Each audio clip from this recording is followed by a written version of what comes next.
बहुत बोझ लगता है। आपका तो बहुत ज्यादा पावर वाला है, ऐसा ही है ना? बिना चश्मे के दिख जाता है आपको?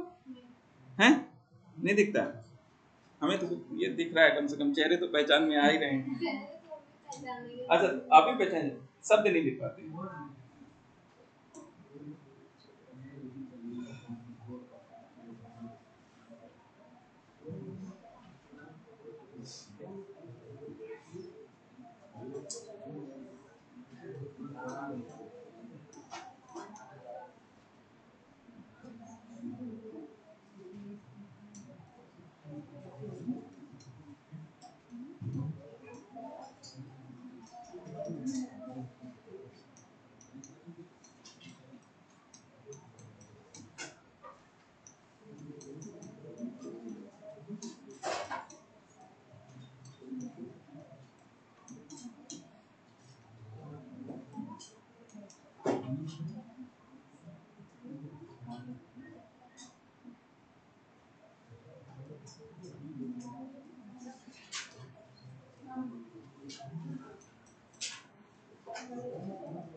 देखिए,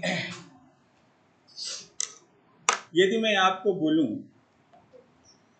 यदि आप सपोज आपको बोलूं कि जैसे बीच में मैं ब्रेक देता हूं कि आप लंच कर लीजिए, ठीक है, और ऐसा यदि मैंने बोला और आप लंच करके आकर के बैठ गए और साथ में लंच के साथ आपने पानी भी पी लिया,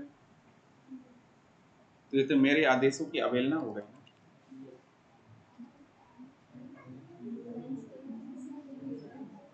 हैं?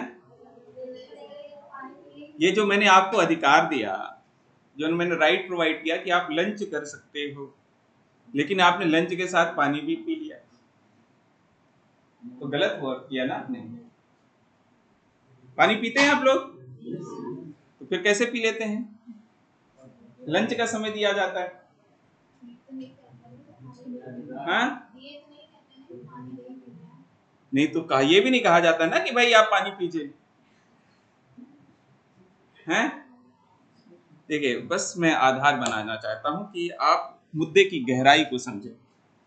मुद्दा यह है कि हमारे संविधान में अधिकार दिए गए, हमारे संविधान में स्वतंत्रताएं प्रदान की गई, फ्रीडम प्रोवाइड की गई। जैसे मैंने कहा कि लंच करने की आपको फ्रीडम, अब उस फ्रीडम के साथ आपने क्या कर लिया? पानी। लेकिन समस्या यह है कि क्या आप खाना खाते हैं, लंच करते हैं या ब्रेकफास्ट करते हैं, डिनर करते हैं, उस लंच में स्वमेव ही पानी पीने का अधिकार सम्मिलित है। लंच जब करते हैं तो स्वमेव ही, लंच का मतलब ही होता है कि भाई जलपान, यही ना?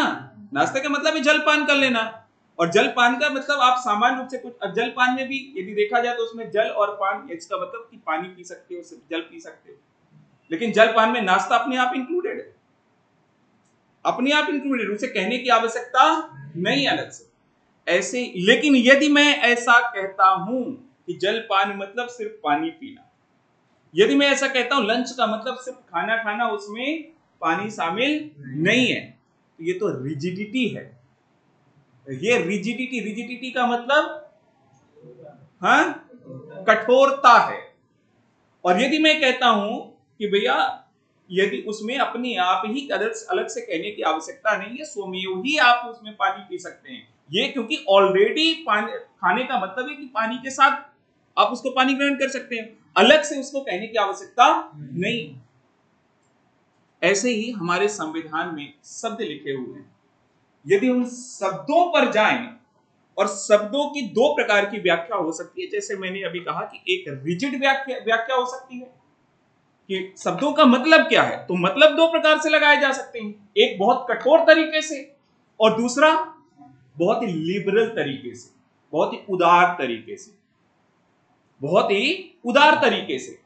इसका मतलब यह हुआ कि भैया यदि किसी को कहीं पर काम पर भेजा जाता है और गलती से उसने कहीं पर पानी पी लिया, मान लीजिए सपोज आपके यहाँ पर कोई नौकर काम करता है और आपने उसे कहीं पर काम पे भेजा, और काम पे भेजा तो कहीं से कोई मिल गया तो उसे हाय हेलो भी कर लिया। अब आप उसको लो डंडे पीटने, तुमने हाय हेलो कैसे कर लिया, एग्जैक्ट काम के लिए मैंने भेजा था। कुछ चीजें ऐसी होती हैं कि आप व्याख्या दो प्रकार से कर सकते हो। इवन जो सर्वेंट्स काम करते हैं या सर्वेंट्स के अलावा हम भी सर्विस में जाएंगे, आप भी जब जाओगे तो दो प्रकार से चीजें हो सकती हैं। एक तो बहुत कठोर तरीके से आपसे व्यवहार किया जाए और एक लिबरल तरीके से, उदार तरीके से। ऐसा ही है ना। तो हमारे संविधान में जो शब्द लिखे गए हैं उन शब्दों का वास्तविक अर्थ क्या होगा, ये तो अब संविधान निर्माता नहीं है, संविधान के निर्माता तो नहीं है कि उस शब्द में कितनी चीजें छिपे हुए रहस्य, छिपे हुए मतलब है, संविधान निर्माता तो नहीं है। तो इसका मतलब हमारे पास कौन है अभी संविधान की व्याख्या करने के लिए? Supreme court.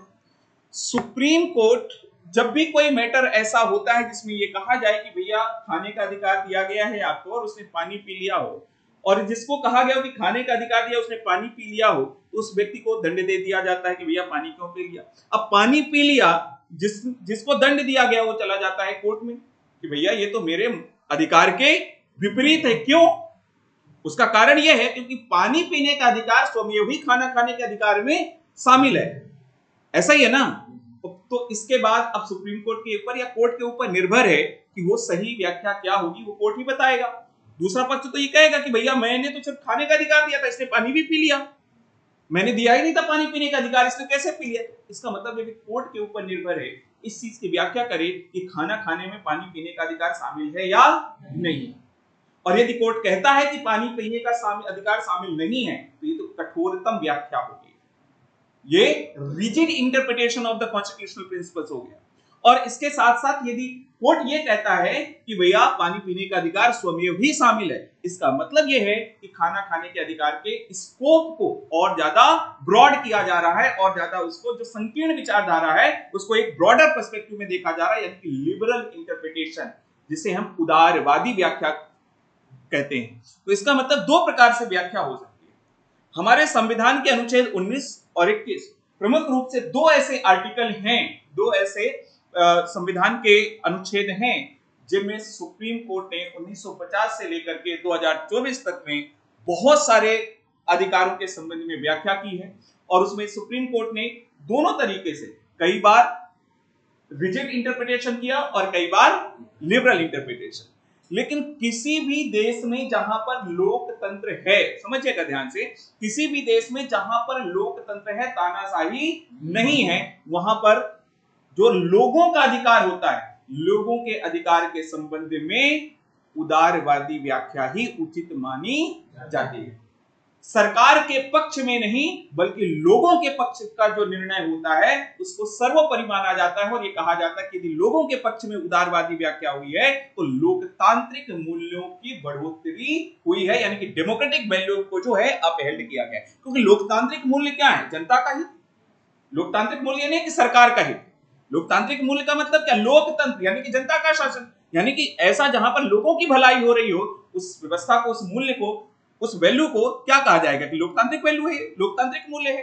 तो इसका मतलब यह है कि सुप्रीम कोर्ट ने दोनों तरह से व्याख्याएं की हैं। शुरुआत में ज्यादातर मामलों में सुप्रीम कोर्ट ने रिजिड इंटरप्रिटेशन किया है।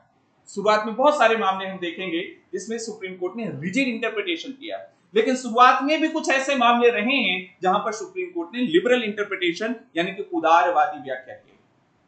उदारवादी व्याख्या का मतलब कुछ लोग होते हैं जैसे अपने नौकरों से काम करवाते हैं, उनको बेचारे से सुबह भाई 8 बजे का टाइम है, 8:01 नहीं होना चाहिए, 5 बजे का समय है, 4:59 में भी आप नहीं जा सकते हो। फिर इसके अलावा कुछ ऐसे होते हैं, अरे ठीक है 2-4-10 मिनट चलता है, आ जाया करो, गड़बड़ी हो जाती है, कभी गाड़ी खराब हो जाती है, कुछ भी हो गया, ट्रांसपोर्टेशन की सुविधा हो गई। फिर कुछ लोग कहते हैं नहीं सुबह से कंटिन्यू लेकर के शाम तक काम करो। और कुछ लोग ऐसे भी होते हैं कभी कभी बेटा आराम कर लिया करो, खा पी लिया करो, कुछ ऐसा भी। तो कुछ लोग तो घर से भी दे देते हैं कि चलो खाओ पियो। कुछ लोग दिवाली में चप्पड़ फाड़ के देते हैं। एक वो क्या नाम से वहां के गुजरात के एक व्यापारी थे, मुझे गाड़ी तो एग्जैक्ट याद नहीं है, दिवाली में अपने सभी कर्मचारियों को करोड़ रुपए की गाड़ी सबको गिफ्ट किया था। गजब उदार है, मतलब इतने उदारवादी हम सबको उसका एम्प्लॉय होना चाहिए था, एक दिन के लिए तो हो ही जाना चाहिए था, दूसरे दिन से रहे चाहे नहीं रहे, है ना। तो अब वो भी एक व्यापारी है, एक व्यापारी वो भी है, और कुछ व्यापारी ऐसे 1 रुपए भी उससे वेतन से काट लेते हैं, गड़बड़ हो गया तो ऐसे भी व्यापारी है। तो मीन्स दोनों तरह की चीजें हो जाती हैं इसमें, है ना। कुछ लोग जैसे नॉर्मली जाते हैं कहीं पर हम, तो मैंने देखा, आप लोग भी देखते होंगे, आप लोग जब बार्गेनिंग करने जाते हैं तो नॉर्मल जो सब्जी वाला होता है, फल फ्रूट वाला होता है, उससे बहुत जोर शोर से आप बार्गेनिंग करते हैं, और जब आप किसी शोरूम में जाते हैं, इवन एक्स्ट्रा दे के आते हैं। आप मॉल वगैरह में जाइएगा, वहां पर वो लोग दान पत्र रखे रहते हैं, ये इसके लिए, ये इसके लिए, अंधे बहरों के लिए, ये इसके लिए, ये इसके लिए, ये इस एनजीओ के लिए, सर इसमें से 1 रुपए के 1 रुपए भी आप डोनेट कर, उसमें भी दे के चले जाते हैं, और यहाँ पर 1-1 रुपए आप ले लेते हैं। आपके व्यवहार में परिवर्तन हो जाता है, होता है कि नहीं। कुछ लोग होते हैं वो बेचारे मीन्स रेडी वाले जो होते हैं, मूंगफली वगैरह, नमकीन वगैरह लगे होते हैं, कुछ लोग लेते हैं, हाँ भैया कितने के दे, अब 5 रुपए के लेते हैं, उसमें जब तक वो बेचारा तोलता है तब तक उसको उठा के 5 रुपए के तो खा जाते हैं, तब तक वो खा जाते हैं, बेचारा कहता है साहब। अब उसमें भी कुछ लोग होते हैं कि चल भाई 5 रुपए एक्स्ट्रा ले लो, और कुछ लोग होते हैं नहीं, उसमें भी कहते हैं कौन सा एहसान कर दिया तुमने। रिजिडिटी हमारे देश में, लोकतांत्रिक मूल्य, मानवता, देखिए लोकतांत्रिक मूल्य और प्लस इसके साथ साथ मानवता, इंसानियत के नाते, क्योंकि ह्यूमन राइट भी हमने डिस्कस किया था कि जो मानव अधिकार है, प्लस इसके अलावा सिविल राइट जो नागरिकों के विशेष रूप से अधिकार है, ऐसे बहुत से अधिकार हैं जो हमारे संविधान में प्रत्यक्ष रूप से संविधान में नहीं दिए गए, लेकिन अप्रत्यक्ष रूप से किसी न किसी अधिकार में उनको सम्मिलित कर लिया जाता है। स्वाभाविक रूप से, जैसे मैंने कहा कि भोजन के अधिकार में पानी पीने का अधिकार अपने आप शामिल है। हालांकि ये मैं सिर्फ एग्जांपल दिया, ये मत समझिएगा संविधान में ऐसा कुछ है, सुप्रीम कोर्ट ने कहा भोजन और पानी का कोई नाता सुप्रीम कोर्ट ने नहीं बताया, ठीक है, पर मैंने एग्जांपल दिया क्योंकि आप इसको बेहतर तरीके से समझ जाएंगे, ठीक है। तो ऐसे ही यानी कि सुप्रीम कोर्ट के जो, या सुप्रीम कोर्ट की जो संविधान की व्याख्याएं होती हैं, सुप्रीम कोर्ट की व्याख्याएं जो होती हैं, सुप्रीम कोर्ट की व्याख्याएं, interpretations of the supreme court, वो 2 प्रकार की हो सकती हैं। एक रिजिड इंटरप्रिटेशन,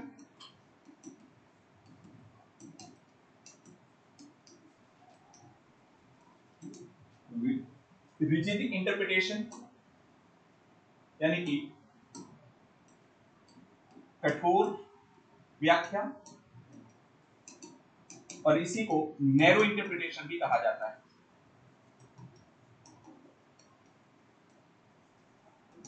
नैरो इंटरप्रिटेशन यानी कि संकीर्ण विचारधारा, संकीर्ण व्याख्या, और यहां पर एक्चुअल में ये जो आपका दूसरी जो व्याख्या हो सकती है वो लिबरल इंटरप्रिटेशन,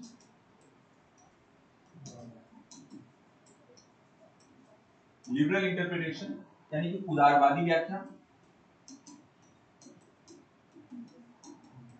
और या इसी को ब्रॉडर इंटरप्रिटेशन,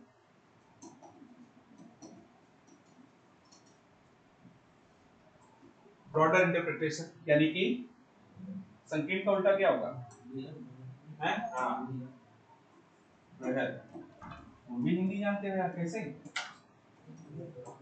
सर, तुम भी हिंदी जानते हो? अच्छा, जब लिबरल इंटरप्रिटेशन की जाती है तो इसमें व्यक्तिगत स्वतंत्रता को सर्वोपरि स्थान दिया जाता है। व्यक्तिगत स्वतंत्रता, व्यक्तिगत स्वतंत्रता यानी कि पर्सनल लिबर्टी या इंडिविजुअल लिबर्टी, प्लस इसके अलावा लोकतांत्रिक मूल्यों के हित में, लोकतांत्रिक मूल्यों के हित में यानी कि डेमोक्रेटिक वैल्यू को अपहेल्ड किया जाता है, प्लस इसके साथ साथ ह्यूमन राइट्स को अपहेल्ड किया जाता है, यानी कि मानव अधिकारों के हित में निर्णय दिया जाता है, मानव अधिकारों के हित में निर्णय दिया जाता है। और यहां पर इसका उल्टा, यानी कि किसका हित देखा जाता है? राज्य का हित, विशेष रूप से राज्य का हित देखा जाता है। और आप ये कह सकते हैं कि तो लोकतांत्रिक मूल्यों के विपरीत निर्णय दिया जाता है, इसका जस्ट उल्टा।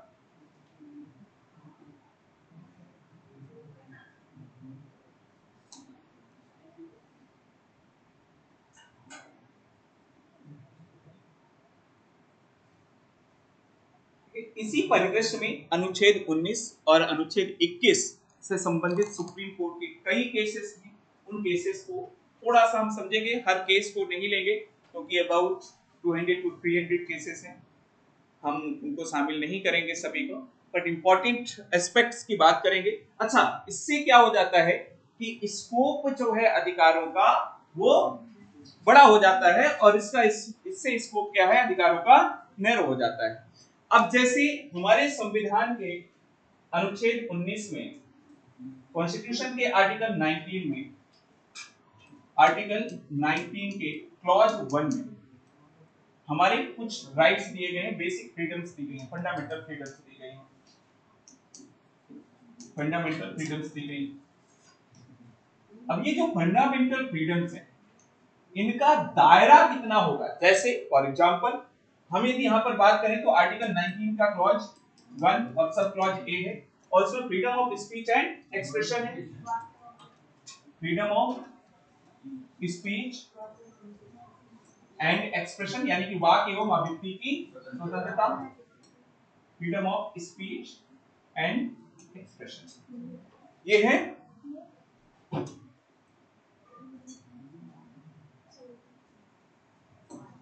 अब जैसे फ्रीडम ऑफ स्पीच यानी कि वाक की स्वतंत्रता, वाक मतलब बोलना, बोलने की स्वतंत्रता, बोलने की आजादी। अब बोलने की तो आजादी, भैया मेरा मन नहीं है नहीं बोलना, तो समझिएगा बात को, नहीं बोलना, बोलने की तो आजादी है पर नहीं बोलना तो, जैसे इन्होंने कहा ना कि ऐसा तो नहीं कहा गया कि पानी नहीं भी पी सकते, कहा ना इन्होंने अभी क्रॉस किया कि भाई उसमें यह भी तो नहीं कहा गया कि पानी नहीं पी सकते। वैसे ही सेम में यदि आपको कहूं कि बोलने की स्वतंत्रता है, तो बोलने की स्वतंत्रता में ये तो स्वमेव ही शामिल होना चाहिए कि हम, हमारी मर्जी हो तो बोले, ना मर्जी हो तो ना बोले, यानी कि उसमें फ्रीडम ऑफ साइलेंस, चुप रहने का अधिकार भी होना चाहिए अपने आप ही, right? If there is right to speak, then there will be right to not speak, यानी कि अपने आप ही इसमें शामिल होगा कि भैया हम बोले या ना बोले। अभी संविधान में यदि ये कहा जाए कि भैया उसमें लिखा गया बोलने की स्वतंत्रता है तो बोलो, लेकिन ये नहीं लिखा कि भैया ना बोलो, मीन्स साइलेंस का अधिकार तो कहीं नहीं दिया गया है क्या? इसका मतलब यह है कि कुछ चीजें होती हैं जो शब्दों में अपने आप ही इनहेरेंट होती है, यानी कि छिपी हुई होती हैं, वो डायरेक्टली नहीं होती, इनडायरेक्टली होती है, डायरेक्टली नहीं इनडायरेक्टली होती है। जैसे कई बार होता क्या है कि आपके, जैसे नई नई आपकी शादी हुई होती, जब नई नई शादी हुई अभी तो किसी की हुई ही नहीं, क्या एग्जाम्पल दूं, पर देखिएगा आप लोग गौर तो सब करते हैं, आप लोग भी क्या हो रहा है भाई, जब नई नई शादी होती है तो क्योंकि दूल्हा तो अपने पक्ष के, लड़का जो होता है अपने पक्ष के रिश्तेदारों को सबको जानता है, दुल्हन तो बेचारी नई नई आई होती है, हालांकि आजकल दुल्हन सब कुछ जानने पहले से लग जाती है, पर एक सामान्य रूप से यदि कोई नया रिश्तेदार है तो दुल्हन नहीं जानती है। अचानक से कई, अब यदि गांव से संपर्क करते होंगे तो गांव में ठीक है रिश्तेदारों को दुल्हन जानती होगी, गांव की महिलाओं को तो नहीं जानती। अब उसी में गांव की कोई बूढ़ी महिला आ जाती है, अब वो मीन्स उसके लिए तो वो बूढ़ी महिला, अब उसके लिए जिसकी शादी हुई तो बेटा हो गया, वो लिपट जाती है, और बेटा ये दुनिया भर की, अब उसी में दुल्हन खड़ी रहती है बाजू में, तो वो दूल्हा क्या करता है, इशारा करता है पैर वैर छू लो, मतलब अब बोलता नहीं है मुंह से, लेकिन इसका मतलब क्या हो गया कि भैया पैर छू लो, प्रणाम कर लो, कुछ सम्मान तो उन्हें प्रोवाइड कर दो। तो अब इसमें यदि ये कहा जाए कि भाई उसने तो इशारा किया है, तो इशारा किया तो उसने ये तो नहीं बोला कि पैर छुओ या हाथ जोड़ो। अब ये समझने की बात है। इन द सेम वे हमारे संविधान में जो शब्द लिखे गए हैं वो प्रत्यक्ष रूप से शब्द लिखे गए हैं, उसमें कुछ छिपी हुई बातें भी अप्रत्यक्ष रूप से विद्यमान हैं। जैसे मैंने कहा कि राइट टू स्पीच है, तो यदि राइट टू स्पीच है तो राइट टू साइलेंस अपने आप ही उसमें विद्यमान इनहेरेंट है। इन द सेम वे और भी मैं अभी उसको भी आऊंगा अलग से। तो फिर इसके बाद एक्सप्रेशन। अब एक्सप्रेशन की कोई परिभाषा नहीं है, अभिव्यक्ति की कोई परिभाषा नहीं होती है, एग्जैक्टली कोई परिभाषित नहीं हो सकता है। तो स्वाभाविक सी बात है कि अभिव्यक्ति का इंटरप्रिटेशन, व्याख्या करना पड़ेगा, और इस व्याख्या को आप किसी दायरे में शामिल नहीं कर सकते कि सिर्फ इतना, ये इतना भी हो सकता है, इतना भी हो सकता है और इतना भी हो सकता है। ये व्याख्या के ऊपर है। हो सकता है मैं व्याख्या करूं तो इतना हो जाए, आप व्याख्या करें तो सिर्फ इतनी हो जाए, क्योंकि अभिव्यक्ति कई स्वरूपों में हो सकती है। अभिव्यक्ति कई स्वरूपों में हो सकती है, और वो स्वरूप जब स्कूल में आप लोग पढ़ते रहे होंगे, बहुत सारी की अभिव्यक्ति होती थी स्टूडेंट्स की, बच्चों की, समझ ही नहीं आता था टीचर को चल क्या रहा है, ऐसे इशारों में बात हो जाती थी बस इसका मतलब समझ जाओ क्या है। लेकिन लड़के आपस में समझ जाते थे, टीचर बेचारा परेशान रहता था, चल क्या रहा है, इतने में ही हो जाता था काम। अब व्यक्ति के कई स्वरूप हो सकते हैं। आप अपनी संवेदना, आप अपनी सेंसिटिविटी, आप अपनी बात को दूसरे तक किस प्रकार से संप्रेषित कर रहे हैं, इसका कोई एग्जैक्ट माध्यम नहीं हो सकता है। और जब एग्जैक्ट माध्यम नहीं हो सकता तो इसका मतलब यह हुआ कि भैया इसकी परिभाषा को भी आप सीमित नहीं कर सकते हैं, इसका दायरा बहुत बड़ा है। लेकिन दायरा कितना होगा ये भी अब इसमें देखिए, समझिएगा, अनुच्छेद 19 हमें राज्य के विरुद्ध प्राप्त है, और राज्य के विरुद्ध यदि प्राप्त है तो राज्य किसी भी एक्शन को अपनी व्याख्या के अनुसार हमारी अभिव्यक्ति की स्वतंत्रता को सीमित कर सकता है, अपनी व्याख्या के अनुसार। लेकिन व्याख्या उसकी गलत भी हो सकती है। अब ये व्याख्या, सही व्याख्या कौन करेगा? ये तो सुप्रीम कोर्ट ही करेगा, ये तो सुप्रीम कोर्ट ही करेगा। जैसे कॉन्स्टिट्यूशन में हमें कहीं भी ये लिखा हुआ है कि हमें जो है प्रोटेस्ट करने का अधिकार है, यानी कि विरोध प्रदर्शन करने का अधिकार है, कहीं लिखा हुआ है? किसी भी आर्टिकल में कहां लिखा है? कहां लिखा उसमें प्रोटेस्ट करने का अधिकार?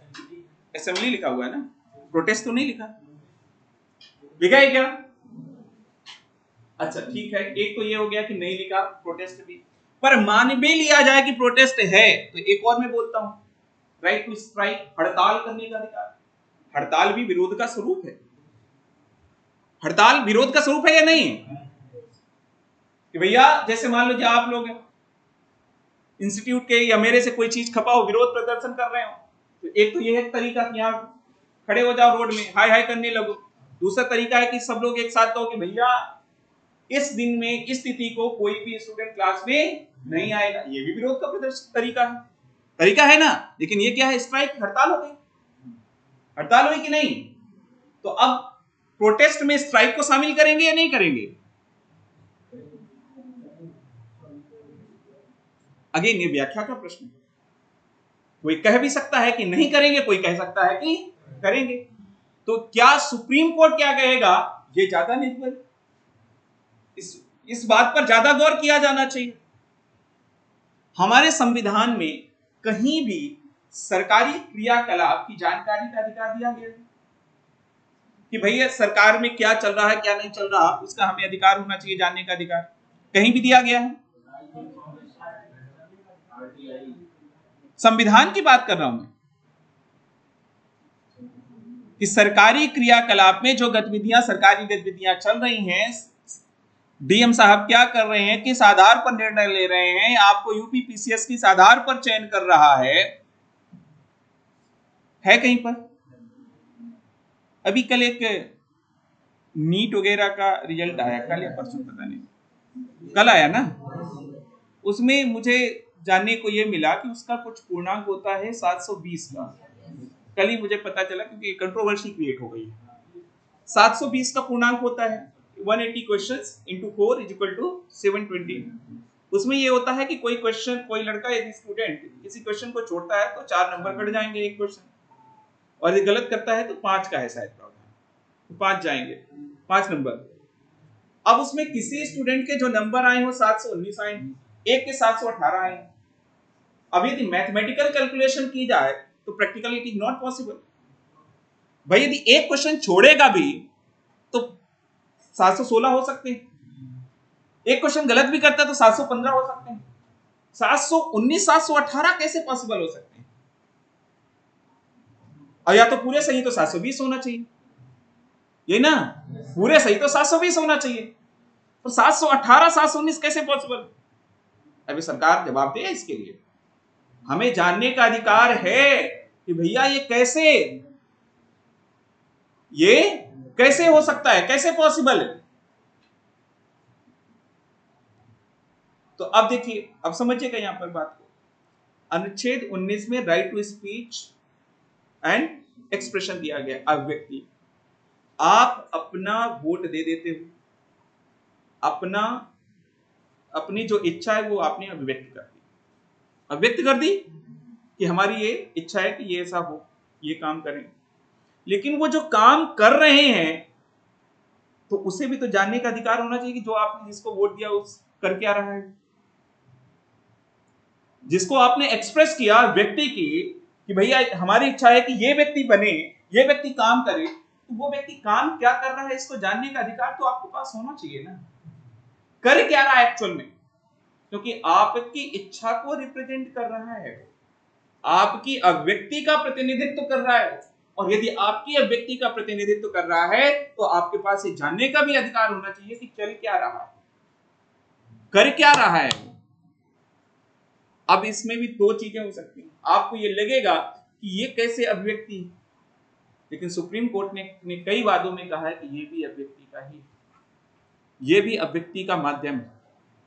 क्योंकि यदि आपने किसी को, सरकार को सौंपा है कोई कार्य, तो सरकार की चीजों को जानने का भी अधिकार आपको होना चाहिए।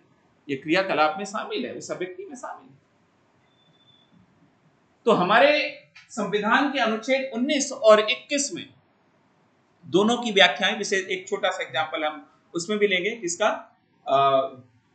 अनुच्छेद 20 का भी थोड़ा सा लेंगे, थोड़ा सा उल्लेख करेंगे। बट अभी सबसे पहले 19 को शुरू करते हैं। 19 में क्या है, सबसे पहले हेडिंग डालिएगा प्रेस की स्वतंत्रता। प्रेस की स्वतंत्रता, फ्रीडम ऑफ प्रेस।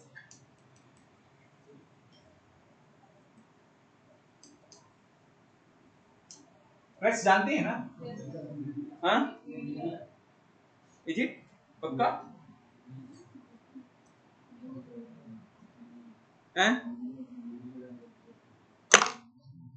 मीडिया पक्का है? मीडिया ही है, कोई अंतर भी है क्या?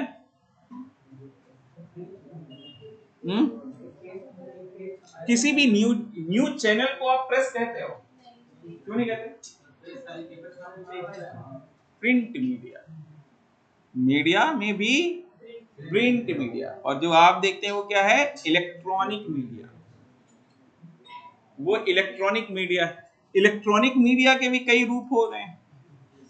एक आप जो आप लोग दिन भर मोबाइल में कट करते रहते हैं, वो भी मीडिया है, करते रहते हैं ना, वो भी सोशल मीडिया, सामाजिक मीडिया है। कट फेस, वो सबसे ज्यादा तो व्हाट्सएप खोलते हैं, उसमें भी अब वो आ गए, चैनल बन गए, उसमें भी चैनल बन गए।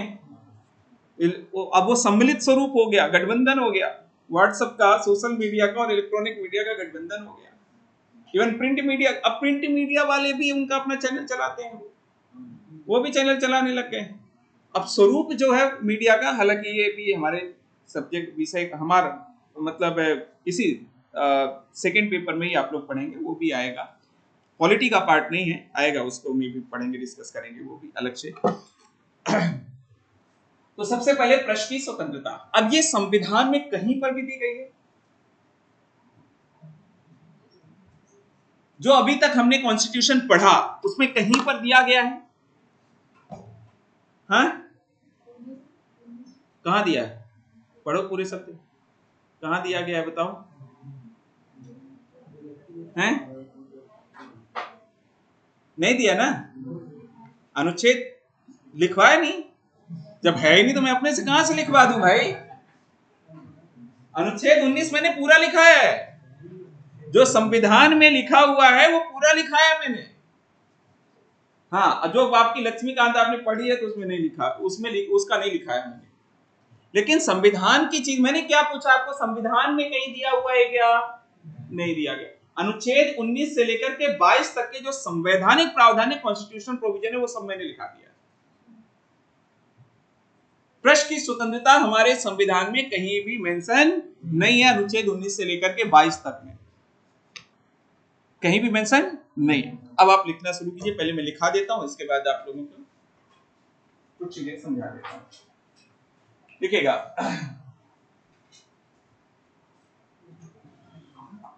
पहला पॉइंट, प्रेस की स्वतंत्रता, प्रेस की स्वतंत्रता हमारे संविधान में कहीं भी उल्लेखित नहीं। प्रेस की स्वतंत्रता हमारे संविधान में कहीं भी उल्लेखित नहीं। There is no mention of the freedom of press in the Indian Constitution. There is no mention of the freedom of press in the Indian Constitution.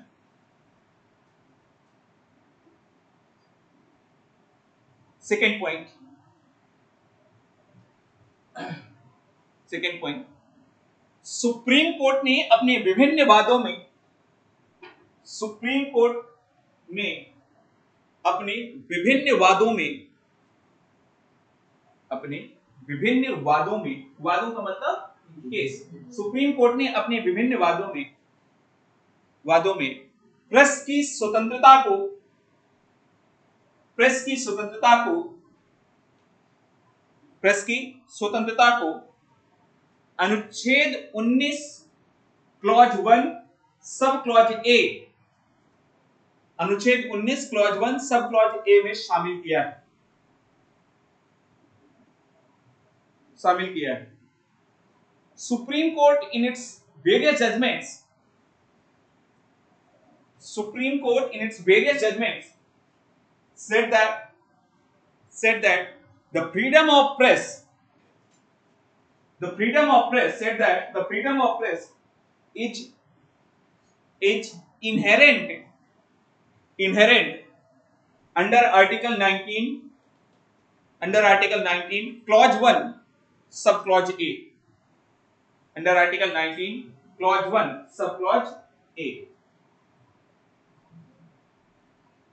Third point लिखिएगा, सुप्रीम कोर्ट ने निम्नलिखित वादों में, सुप्रीम कोर्ट ने निम्नलिखित वादों में, supreme court ने निम्नलिखित वादों में प्रेस की स्वतंत्रता, प्रेस की स्वतंत्रता, प्रेस की स्वतंत्रता के दायरे को, के दायरे में अभिवृद्धि की, के दायरे में अभिवृद्धि की। Supreme court has enlarged, supreme court has enlarged, ENLARGED, enlarged the freedom of the scope, enlarge the scope of the freedom of press, the scope of the freedom of press in the following judgments, in the following judgments। That's first point, point number A, 1 2 3 कर रहे थे ना, तो A B C D कर लीजिए। That's point number A। Ramesh Thapar, Ramesh Thapar बनाम, रमेश थापर बनाम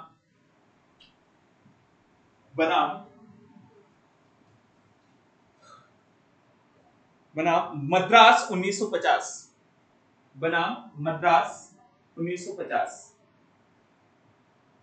देखिए मैं यहां पे जो चीजें लिखा रहा हूं, रमेश थापर बनाम मद्रास, इसका मतलब बनाम का मतलब क्या होता है? इसमें दो पक्ष हो गए, एक मद्रास सरकार हो गई और एक बनाम, मतलब कोई ना कोई एक पक्ष, तो दो पक्ष हो गए। इसमें बनाम का दर्शाने का मतलब क्या है कि इसके पहले एक पक्ष और उसके बाद एक पक्ष, तो और प्लस 1950 यानी कि उस वर्ष का ये वाद है। ठीक है, मीन्स क्या लिखा है, रमेश थापर बनाम, हाँ, बनाम मद्रास 1950 के बाद में सुप्रीम कोर्ट ने कहा, सुप्रीम कोर्ट ने कहा कि प्रेस की स्वतंत्रता में, प्रेस की स्वतंत्रता में, प्रेस की स्वतंत्रता में, प्रेस की स्वतंत्रता में प्रिंट और प्रकाशित करने का अधिकार शामिल है। प्रिंट और प्रकाशित करने का अधिकार शामिल है। प्रिंट और प्रकाशित करने का अधिकार शामिल है। ये जो केसेस आप लोग लिख रहे हैं, ये तो इस पेपर में तो काम आएंगे नहीं आएंगे, निबंध में बहुत ज्यादा काम में आएंगे। जब आप ऐसा कोई निबंध लिखेंगे जहां पर लोकतांत्रिक मूल्यों की अभिवृद्धि की बात हो, तो उनमें कोटेशन के रूप में सुप्रीम कोर्ट के जजमेंट को कोटेशन के रूप में आप काम ले सकते हैं। तो आपका जो ज्ञान वर्धन है वो कई डायमेंशन में हो रहा है। हाँ, क्या लिखा है,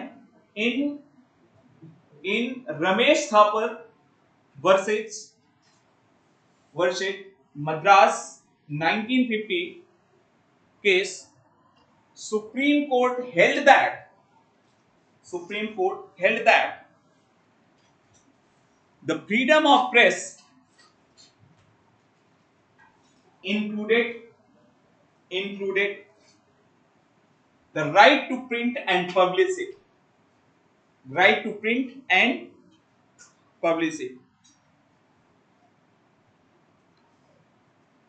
नेक्स्ट पॉइंट लिखिएगा,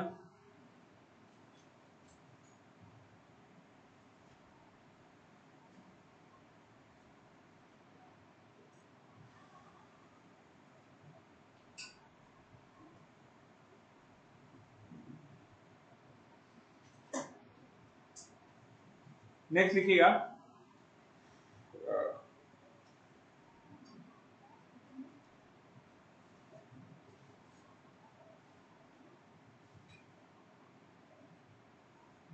in Ram Manohar versus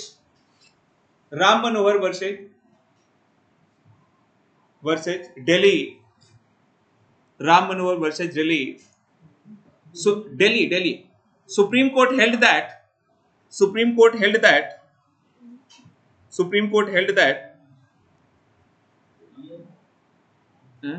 HELD held that, डेल बोले तो अच्छा 1950 है, 1950 है, हेल्ड दैट 1850 कहां से होगा, सुप्रीम कोर्ट था, हाँ 1950 भाई, 1850 कहां से हो जाएगा, 1950 held that, supreme court held that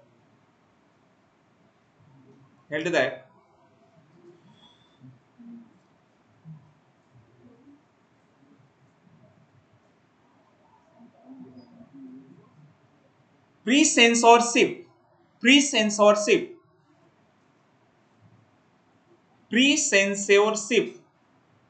of newspaper is against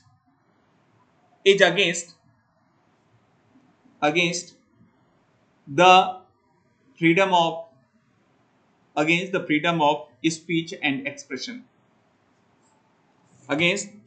speech and expression, ठीक है, हिंदी में लिखेगा,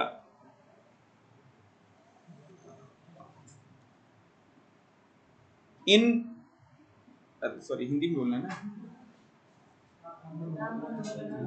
क्या बोला, राम मनोहर, अरे राम मनोहर लोहिया थे भाई, ब्रिजमोहन, मैंने क्या राम मनोहर बोला है क्या, ब्रजमोहन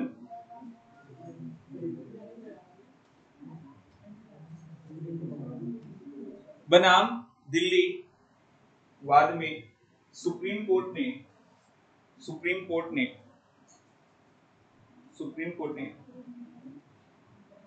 अखबार के प्रकाशन पूर्व प्रतिबंध अखबार के प्रकाशन पूर्व प्रतिबंध प्री सेंसरशिप ऑफ द को अभिव्यक्ति के स्वतंत्रता के विरुद्ध माना है। अभिव्यक्ति की स्वतंत्रता के विरुद्ध माना है। अभिव्यक्ति की स्वतंत्रता के विरुद्ध माना है। प्रकाशन अखबार पर प्रकाशन पूर्व प्रतिबंध, प्रकाशन पूर्व प्रतिबंध। नेक्स्ट पॉइंट लिखेगा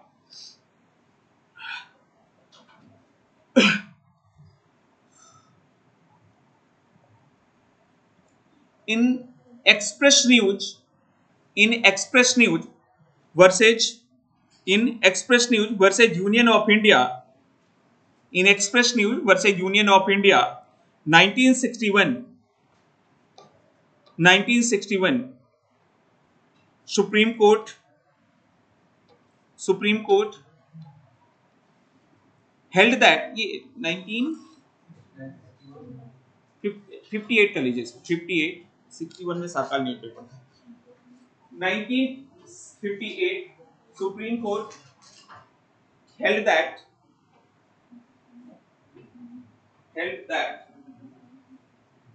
no other restrictions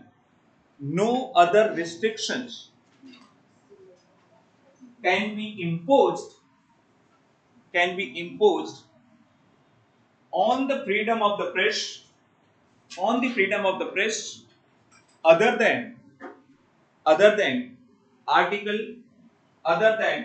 as given in article 19 clause 2।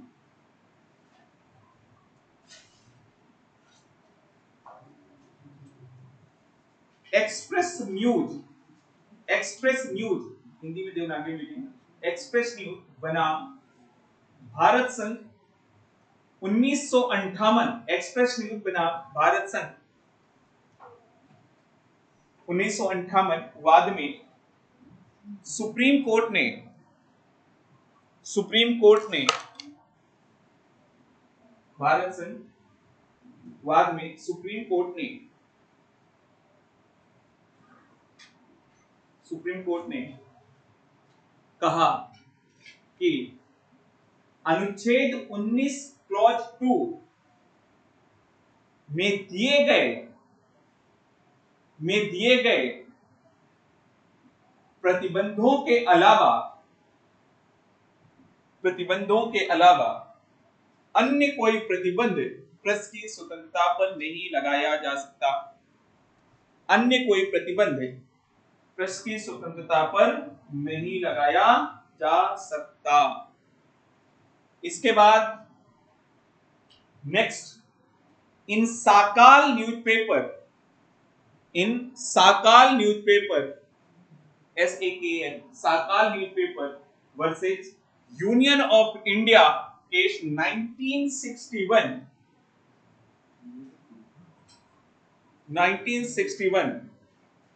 Supreme court correlated article 19 clause 1 sub clause A, article 19 clause 1 sub clause A and article 19 clause 1 sub clause G, article 19 clause 1 sub clause A and article 19 clause 1 sub clause G, and said that the freedom of press included to determine the number of pages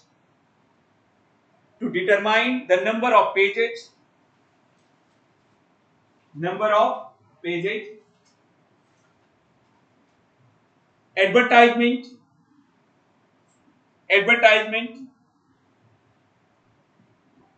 advertisement also Sakal newspaper बनाम भारत संघ 1961। Sakal newspaper बनाम भारत संघ 1961 के बाद में supreme court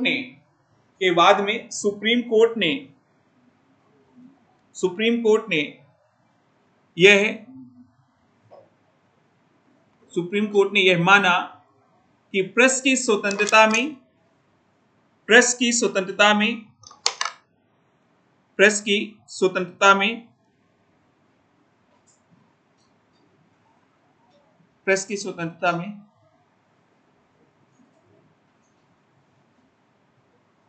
पेजों की संख्या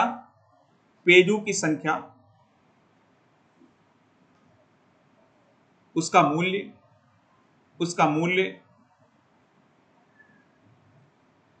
विज्ञापन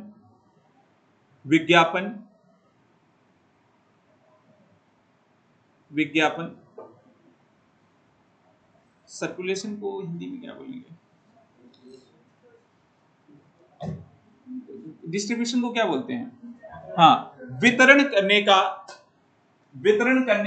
अधिकार होगा।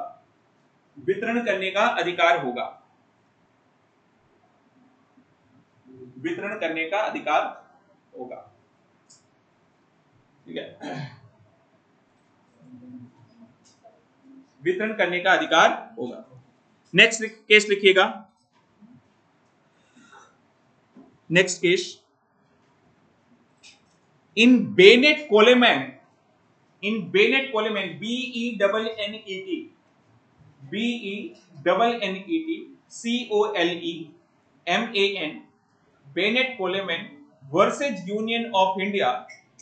Bennett Coleman versus union of India, case 1972। Supreme Court held that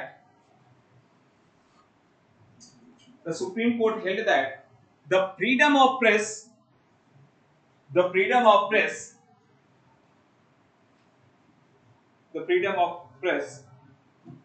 included the qualitative as well as quantitative freedom.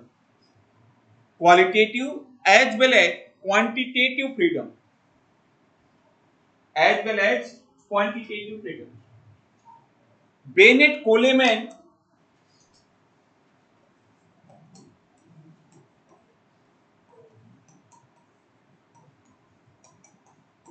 बनाम भारत संघ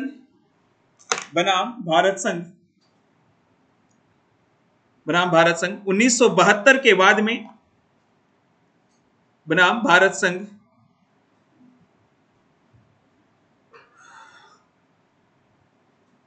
1972 के बाद में सुप्रीम कोर्ट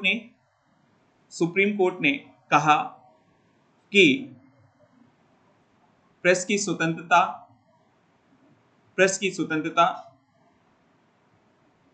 मात्रात्मक और गुणात्मक दोनों रूप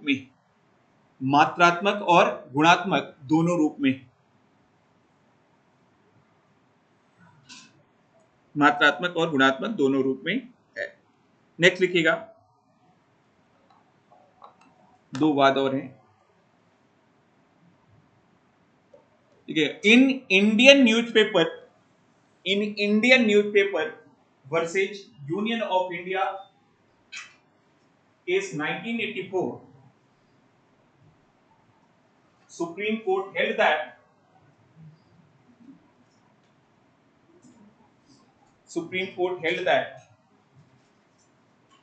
the freedom of press is included to determine the content and circulation of the newspaper. Indian newspaper बनाम भारत संघ वाद 1984 में सुप्रीम कोर्ट ने कहा कि प्रेस की स्वतंत्रता में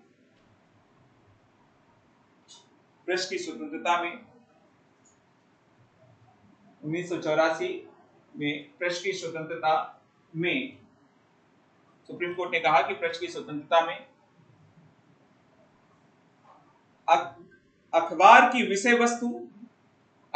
विषय वस्तु और उसके वितरण को निर्धारित करने का अधिकार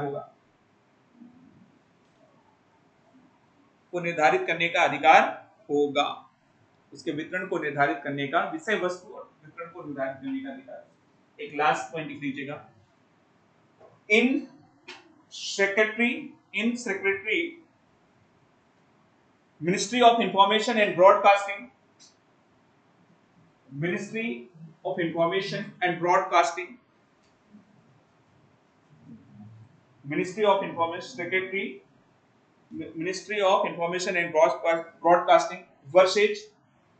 versus CAB Cricket Association of Bengal versus CAB 1995 case. Supreme Court held that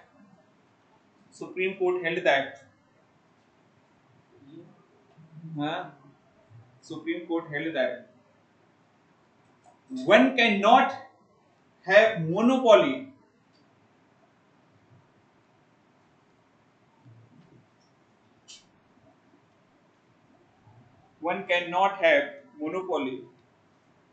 over the right to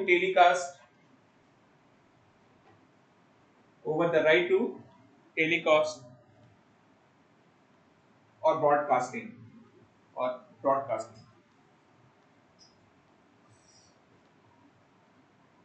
सचिव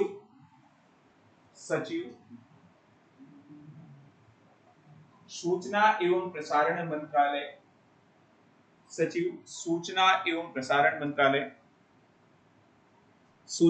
प्रसारण मंत्रालय बनाम बंगाल क्रिकेट एसोसिएशन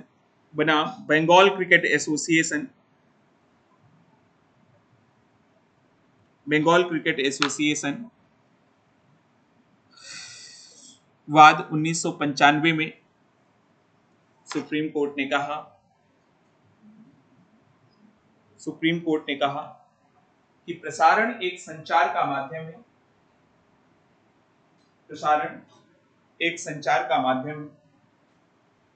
और इसलिए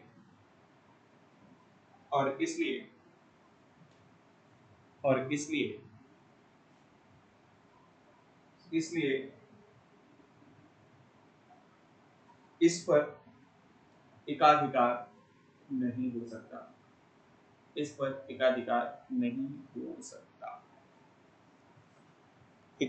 नहीं हो सकता।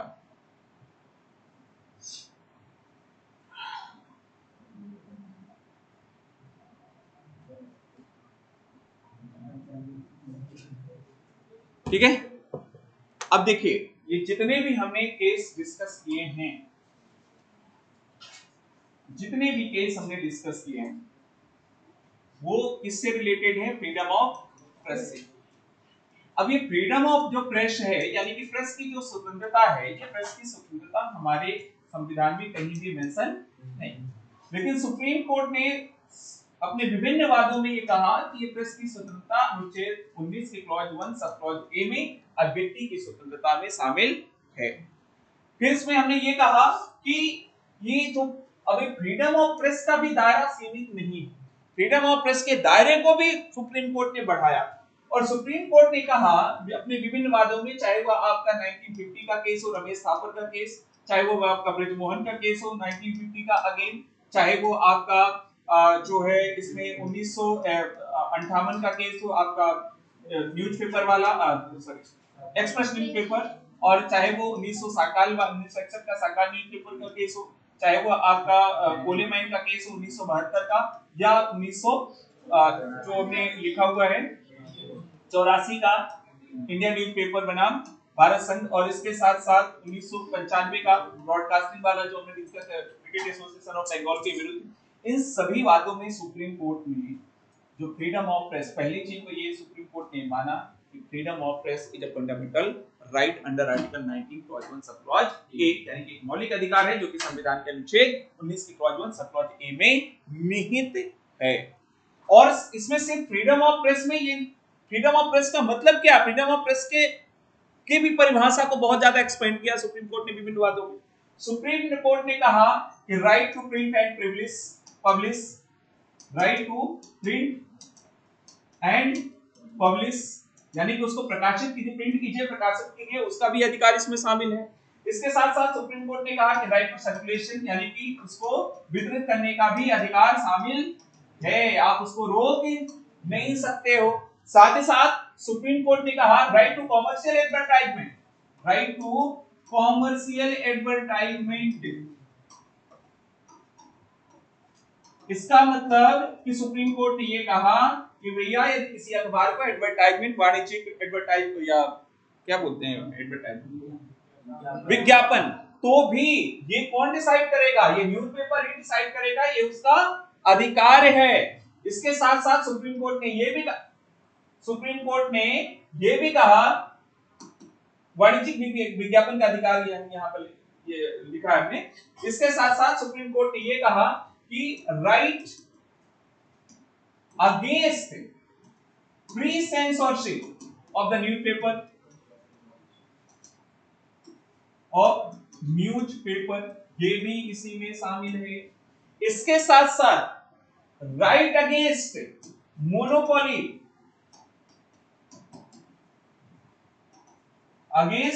मोनोपोली, ओवर ब्रॉडकास्टिंग, एकाधिकार किसी का प्रसारण में, इसके भी विरुद्ध है, क्योंकि ये भी संचार का माध्यम बताया और इसलिए यानी कि प्रेस की स्वतंत्रता में इन सभी अधिकारों को शामिल माना गया। प्रेस की स्वतंत्रता में सभी इंक्लूडेड है। इसका मतलब ये है कि आर्टिकल 19 क्लॉज 1 की लिबरल व्याख्या की गई है, उदारवादी व्याख्या की गई है, और आर्टिकल 19 के क्लॉज 1 सब क्लॉज ए को एक्सपेंड किया गया है, विस्तारित किया गया है, उसके दायरे को बढ़ाया गया है, अभिव्यक्ति की स्वतंत्रता को इनलार्ज किया गया, यानी कि उसमें अभिवृद्धि की गई है, जो चीज नहीं भी लिखी गई है लेकिन उसमें शामिल इनहेरेंट बताया गया है। ठीक है, तो article 19 clause 1 sub clause A में प्रेस की स्वतंत्रता को शामिल किया। प्रेस की स्वतंत्रता को यदि हम आपसे पूछे सामान्य रूप से, आपसे फिर पूछे कि ये इतना क्यों कहा सुप्रीम कोर्ट ने कि प्रेस की स्वतंत्रता इतना क्यों महत्वपूर्ण माना, क्या लगता है आप लोगों को?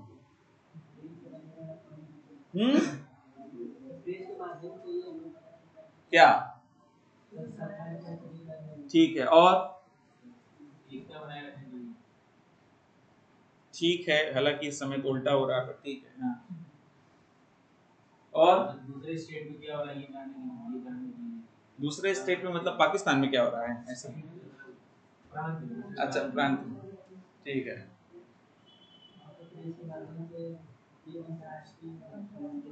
हाँ, अंतरराष्ट्रीय संबंधों के बारे में पता चलता है, और हैं खेल कूद, सिर्फ पता ही चलता है, इसके अलावा कुछ नहीं होता। प्रेस को माना जाता है, यानी कि मीडिया को, ये लोकतंत्र का चौथा स्तंभ है। चौथा स्तंभ में तीन कौन स्तंभ है? विधायिका, कार्यपालिका और न्यायपालिका, चौथा स्तंभ माना जाता है। और चौथा स्तंभ माना जाता है, इसका मतलब ये है कि लोकतांत्रिक मूल्यों की अभिवृद्धि में सहायक हो गया। लोकतंत्र का चौथा स्तंभ क्यों माना जाता है? चौथा स्तंभ इसलिए माना जाता है, पहली चीज, विधायिका का काम क्या होता है? कानून बनाना। अब कानून बनाना, कानून कैसे बनता है? जनता को ओपिनियन लेकर के, यानी कि जनता की इच्छाओं को डिस्कस किया जाता है, डिबेट की जाती है, यही ना। और मीडिया में क्या हो रहा है? यही तो हो रहा है। 10 लोगों को बुलाया जाता है, फिर आपसे भी आकर के मुंह में बता दिया जाता है कि बताओ क्या चाहते हो आप, कहा जाता है कि नहीं? इसका मतलब है कि जनता की आवाज को वहां तक पहुंचाया जाता है, और सिर्फ आपकी आवाज को नहीं, उनकी आवाज को भी आपके पास तक पहुंचाया जाता है। दोनों माध्यम हो गया कि नहीं? आपकी बात को भी वहां पहुंचाया जाता है, और प्लस कार्यपालिका का क्या है? कानूनों का क्रियान्वयन करना। अखबार भी क्रियान्वयन करवाता है, करता नहीं है, करवाता है। कोई भी चीज गलत हो रही है तुरंत छाप देता है, ये कानून के विरुद्ध कार्य हो रहा है। मीडिया भी एक मिस वही चीज है। तो मिस इसका मतलब क्या हुआ कि कानूनों के क्रियान्वयन में भी सहायक है। फिर इसके साथ साथ यदि किसी के साथ अन्याय होता है, न्याय नहीं मिलता, तो उस बात को भी उठाता है वो। इसका मतलब न्यायपालिका तो नहीं है, लेकिन न्यायपालिका के कार्यों में सहायक है। सहायक हुआ नहीं, इसका मतलब क्या हुआ कि ये चौथा स्तंभ है भैया। लोकतंत्र में प्रेस की भूमिका महत्वपूर्ण है। जनता को अवेयरनेस, जागरूक करने में प्रेस की महत्वपूर्ण भूमिका है। इवन प्रेस लोगों को शिक्षित भी करता है नहीं।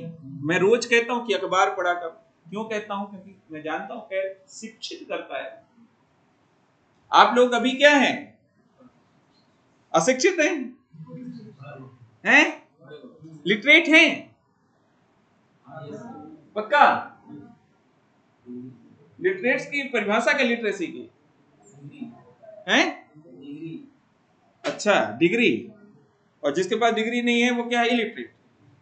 वाह, गजब।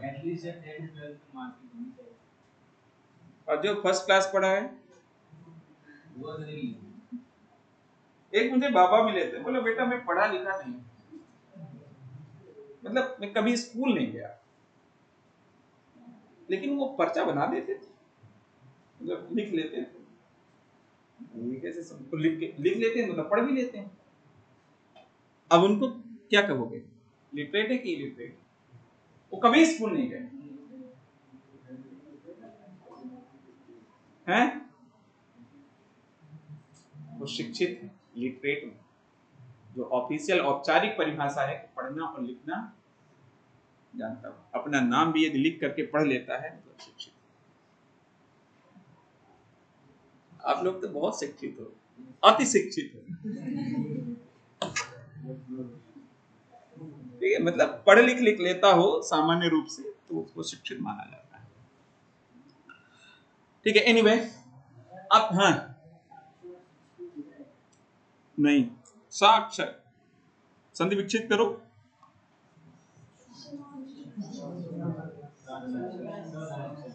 संधि विकसित करो ना, तो इसका क्या हो गया? अक्षर के साथ। इसका मतलब है कि जिसका अक्षरों को ज्ञान हो, पढ़ लिख लेता हो, साक्षर है, वही तो शिक्षित है।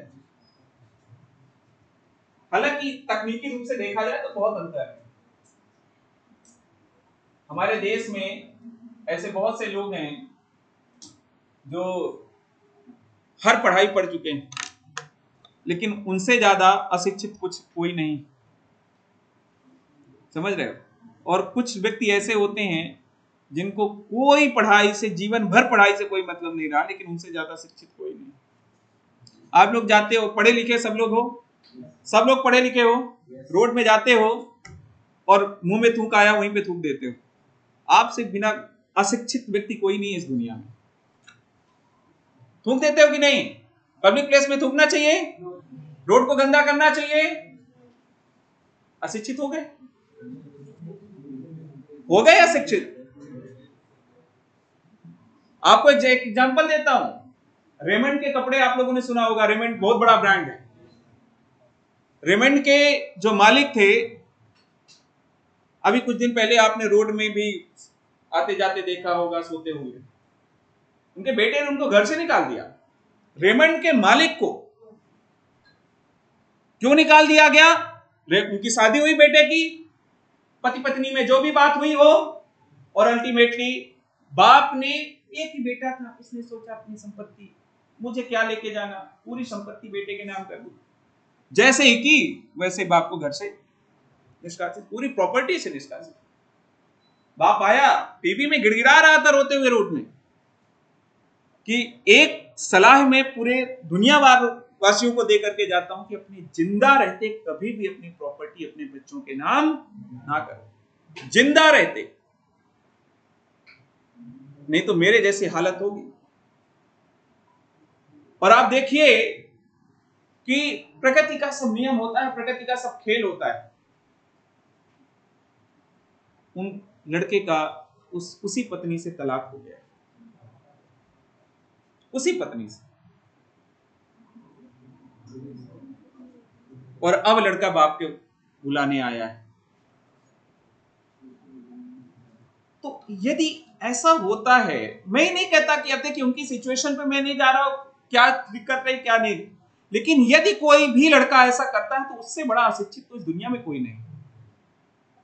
यदि कोई ऐसा करता है, अपने माँ बाप को हमें क्यों जरूरत पड़ती है भाई वृद्धाश्रम की? हमारे देश में इतने वृद्धाश्रम है, आप वृंदावन जाइए, आपको लगेगा कि क्या हालात हैं दुनिया के। और ऐसा नहीं कि ऐसे वहां पर जितने माँ बाप हैं सब ऐसे ही कि उनके घर में कोई नहीं, सब कुछ अच्छा होते हुए भी लड़के और बहू छोड़ के आ जाते हैं माँ बाप को वृद्धाश्रम। इसको कौन सी शिक्षा कहेंगे भाई? इसको कौन से, क्यों सरकार को, उत्तर प्रदेश सरकार को ऐसा कानून बनाना पड़ गया कि यदि आप माँ बाप के साथ अपने व्यवहार सही से व्यवहार नहीं करते हो तो आपको संपत्ति से माँ बाप की वंचित कर दिया जाएगा? क्यों बनाना पड़ गया? क्योंकि हम पढ़ लिख करके भी मूर्ख हो गए, और जो बिना पढ़े लिखे हैं वो कभी कभी बहुत बेहतर हमसे डिसीजन लेते हैं। तो यदि इस परिभाषा में देखा जाए तो अंतर है, जो तुम कह रहे हो ना शिक्षित और साक्षर में, तो इस परिभाषा में देखा जाए तो अंतर है, अदरवाइज कोई अंतर नहीं। औपचारिक रूप से देखा जाए, देखो आप लोगों का एक पेपर होता है, निबंध होता है, निबंध में यही ज्ञान काम आता है,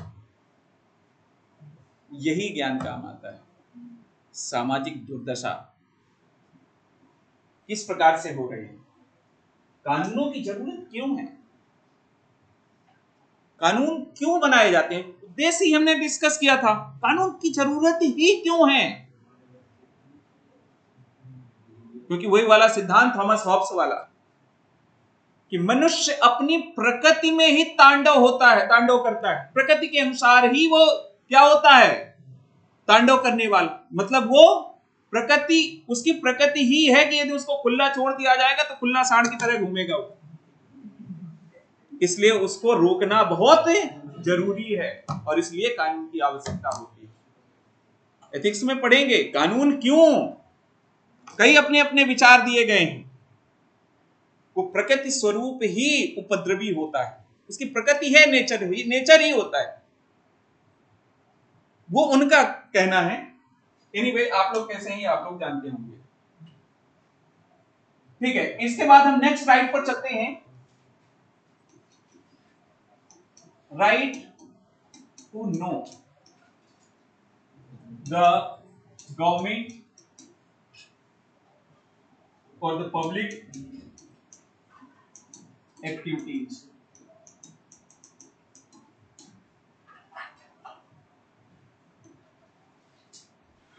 सार्वजनिक गतिविधियों की जानकारी का अधिकार।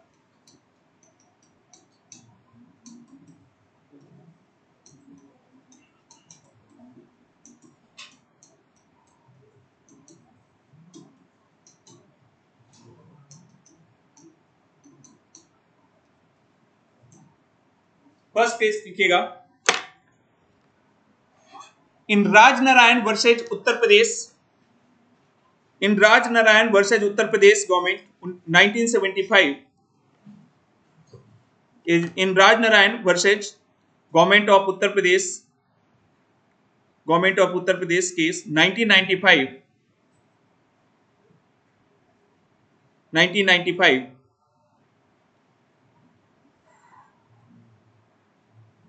नहीं, इमरजेंसी कब लगी थी, 75 में ना, 75, इन Rajnarayan versus Uttar Pradesh 1975, Supreme Court held that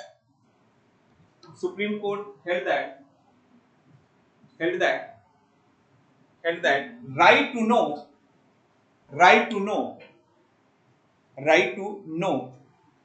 the public affairs is a fundamental right under Article 19 Clause 1 sub clause A. Rajnarayan बनाम उत्तर प्रदेश, राजनारायण बनाम उत्तर प्रदेश 1975 के बाद में, 1975 के बाद में सुप्रीम कोर्ट ने कहा, सुप्रीम कोर्ट ने कहा कि सार्वजनिक मामलों की जानकारी का अधिकार, सार्वजनिक मामलों की जानकारी का अधिकार, सार्वजनिक मामलों की जानकारी का अधिकार अनुच्छेद 19 के क्लॉज 1 सब क्लॉज ए में शामिल है,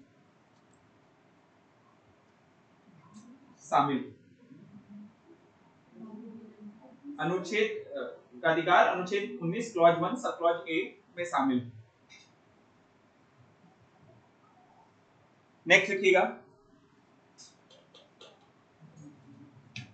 next in SP Gupta, in SP Gupta versus union of India, versus union of India 1981, 1981 Supreme Court held that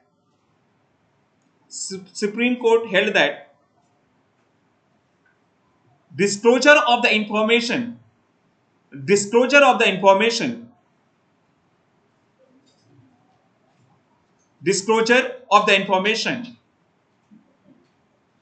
of the public activities, disclosure of the information of the public activities should be rule, and secrecy should be limited, and secrecy should be limited. SP Gupta बनाम भारत सरकार 1981 के बाद में supreme court ने 1981 के बाद में supreme court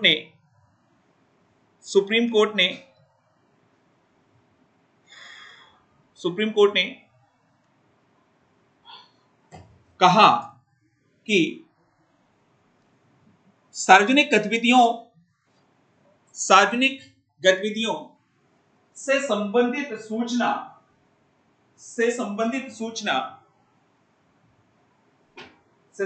सूचना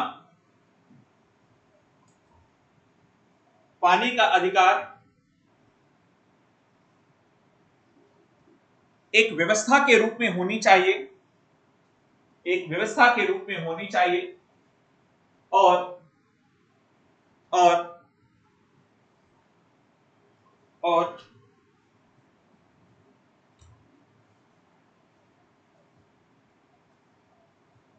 सीक्रेसी को क्या कहते हैं? सीक्रेट को क्या कहते हैं?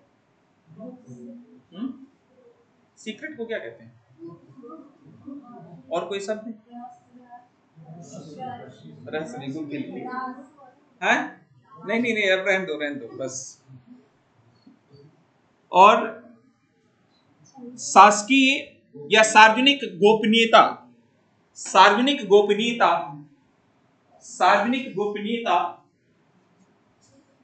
आप लोग जो शब्द बोलते हो ना, वो एक लेमैन के शब्द होते हैं, प्रशासनिक शब्द नहीं होते, इसलिए उनका प्रयोग करना थोड़ा सा गुप्त फिर भी ठीक है, लेकिन वो भी पूरी तरह से गोपनीयता से। सार्वजनिक गोपनीयता सीमित होनी चाहिए। And the last one, in association for democratic reforms, association for democratic reforms ADR, association for democratic reforms versus union of India case 2002,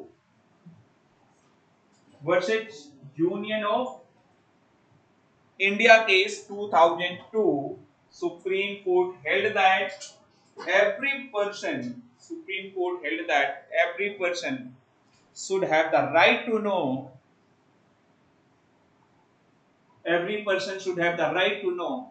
the assets and the liabilities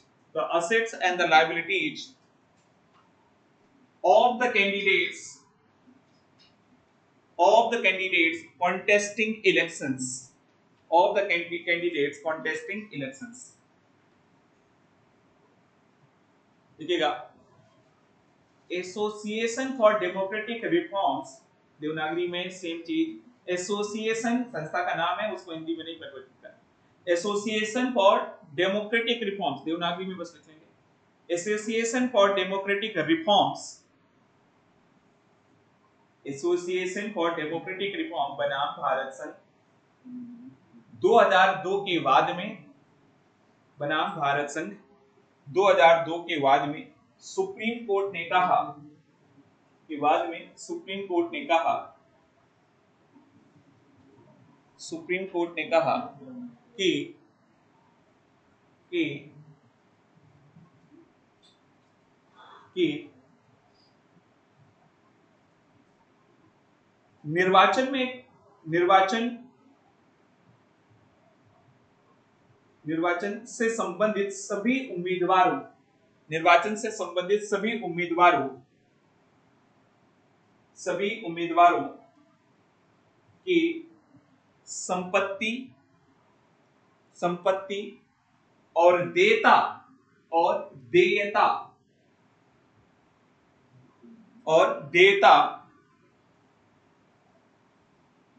से संबंधित जानकारी पाने का प्रत्येक व्यक्ति का अधिकार होगा। देयता से संबंधित जानकारी पाने का प्रत्येक व्यक्ति का अधिकार होगा।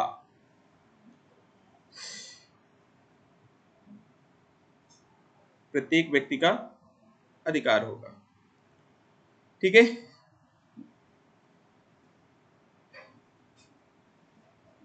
That's it. देखिए, हम यहाँ पर हमने 3 केस लिखे हैं, 3 वाद लिखे हैं, और 3 वादों में हमने ये देखा, right to know the government activities, right to know the government activities. Government, ध्यान रखिए, गवर्नमेंट पब्लिक का मतलब क्या हो गया, सार्वजनिक, यानी कि तो सार्वजनिक जानकारी हो सकती, प्राइवेसी नहीं, प्राइवेसी एक अलग कॉन्सेप्ट हो गया, व्यक्तिगत नहीं, जो सरकार से संबंधित गतिविधियां हो रही हैं उन सभी की जानकारी पाने का अधिकार प्रत्येक व्यक्ति को है। और ये अधिकार किसमें शामिल है, संविधान के अनुच्छेद 19 क्लॉज 1 सब क्लॉज ए में। ठीक है, इसमें 3 केस हमने देखे। सबसे पहला जो केस है वो राजनारायण केस है 1975 का, जिसमें सुप्रीम कोर्ट ने कहा कि सार्वजनिक मार्ग से संबंधित पब्लिक अफेयर्स है, मैटर है, उनको उनसे संबंधित जानकारी पाने का अधिकार प्रत्येक व्यक्ति को होगा। फिर इसके अलावा दूसरा केस हमने एसपी गुप्ता का केस 1981 में हमने डिस्कस किया। उसमें हमने ये कहा कि सुप्रीम कोर्ट ने कहा कि भैया रूल ये होना चाहिए कि ज्यादा से ज्यादा जानकारी लोगों तक मिलनी चाहिए, ज्यादा से ज्यादा जानकारी लोगों को मिलना चाहिए, रूल ये होना चाहिए, और सीक्रेसी लिमिटेड होना चाहिए, यानी कि गोपनीयता सीमित होना चाहिए। सरकार ज्यादा से ज्यादा जानकारी लोगों को दो, यानी कि लोगों को जानने का अधिकार है। इसके अलावा तीसरा हमने केस डिस्कस किया, और वो केस हमने association for democratic reforms, actually एक संस्था है जो हमेशा सुप्रीम कोर्ट में केस करती रहती है, बहुत सारे केसेस डेली बेसिस पर इसके द्वारा फाइल किए जाते हैं, और ये वकीलों की संस्था है। इनका काम ही है, ये चाहते हैं कि हमारा लोकतंत्र और मजबूत बने, जो बुराइयां हैं वो समाप्त हो। तो यदि सरकार कानून नहीं बनाती है तो सुप्रीम कोर्ट के माध्यम से पहुंचाते हैं कि भैया सुप्रीम कोर्ट आदेश दे कि ऐसा ऐसा होना चाहिए। जैसे ये कहीं कानून में नहीं था कि कोई जानकारी मींस इस प्रकार की, जैसे आप लोग चुनाव जब होता है, अभी चुनाव हुआ, जितने भी कैंडिडेट आजमगढ़ से खड़े हुए रहे होंगे उन सभी ने जब अपना चुनाव पर्चा भरा होगा, यानी कि नामांकन दाखिल किया होगा, तो अपनी एक एक संपत्ति की जानकारी उसमें प्रदान की गई। कितने केसेस उस व्यक्ति के खिलाफ हैं, कितना कर्जदार है वो, कितने उसके घर हैं, कितना बैंक बैलेंस है, कितनी चल संपत्ति है, कितनी अचल संपत्ति है, कितना सोना है, कितना चांदी है, साइकिल है, 2 व्हीलर है, 4 व्हीलर है, हर एक चीज की जानकारी उसने नामांकन में भरी।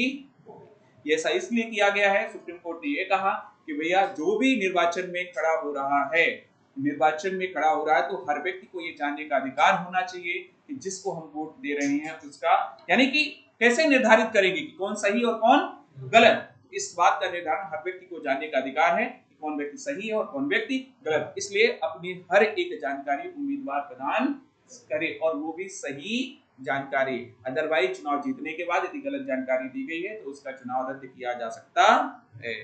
ठीक है, इसके बाद नेक्स्ट है राइट टू प्रोटेस्ट।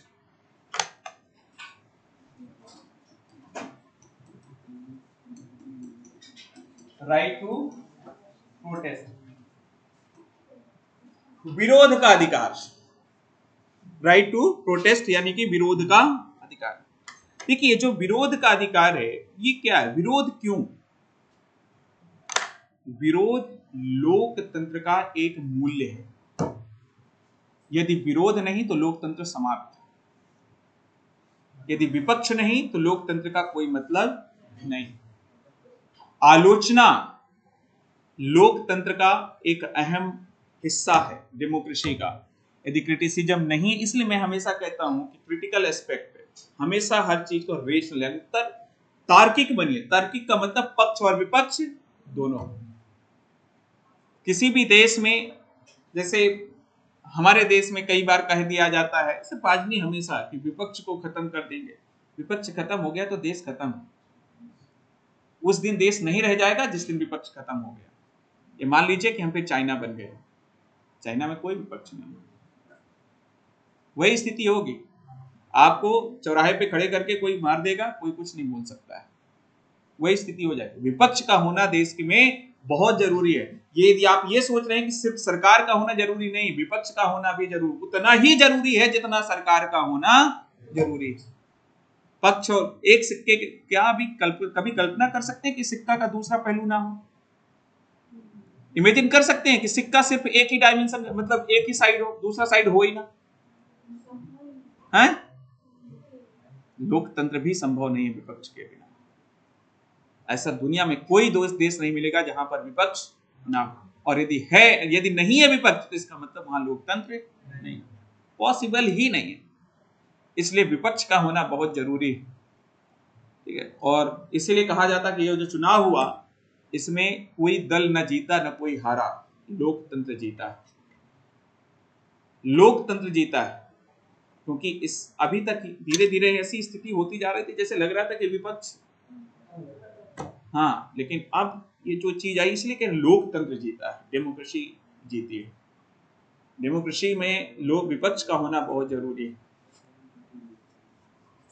हालांकि उसके भी आयाम है, सरकार का मजबूत होना भी जरूरी है पर विपक्ष का भी मजबूत होना बहुत जरूरी है। एनीवे, राइट टू प्रोटेस्ट, सबसे पहले 2-3 केसेस में डायरेक्टली लिख लीजिए। एक ले लीजिए, 2 केस मिलकर लिख लीजिए। 2012, हाँ लिखिएगा, Ramlila Maidan incident, Ramlila Maidan incident versus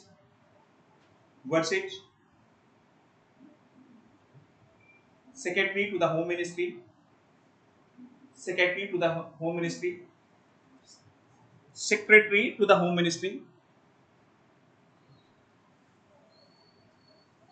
इसके बाद मजदूर किसान संगठन, मजदूर किसान, एक साथ लिख लीजिए दोनों केस, मजदूर किसान संगठन versus union of India 2018। Means 2 बाद, एक हिंदी में मैंने क्या बोला, मैंने पहला रामलीला मैदान घटना बनाम रामलीला मैदान घटना बनाम सचिव गृह मंत्रालय, और दूसरा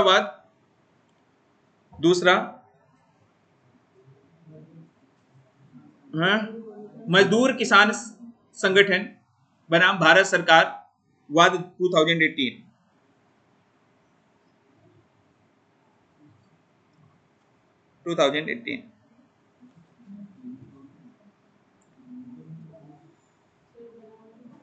हाँ, बनाम भारत सरकार। 18 बोला ना मैंने, 18 बोला, 18।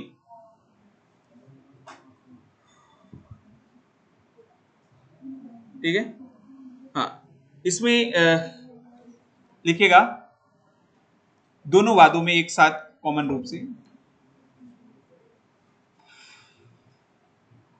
सुप्रीम कोर्ट ने यह माना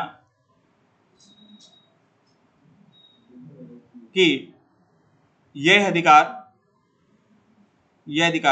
संविधान के अनुच्छेद 19 क्लॉज 1 सब क्लॉज ए, संविधान के अनुच्छेद 19 clause 1 sub clause A, comma 19 clause 1 sub clause B, comma 19 clause 1 sub clause C में शामिल है। लेकिन इसमें हड़ताल का अधिकार शामिल नहीं है। लेकिन इसमें हड़ताल का अधिकार शामिल नहीं है।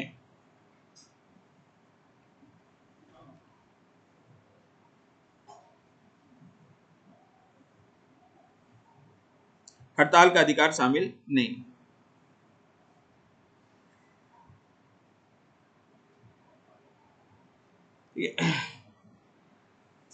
इसके अलावा ठीक है, दैट्स इट।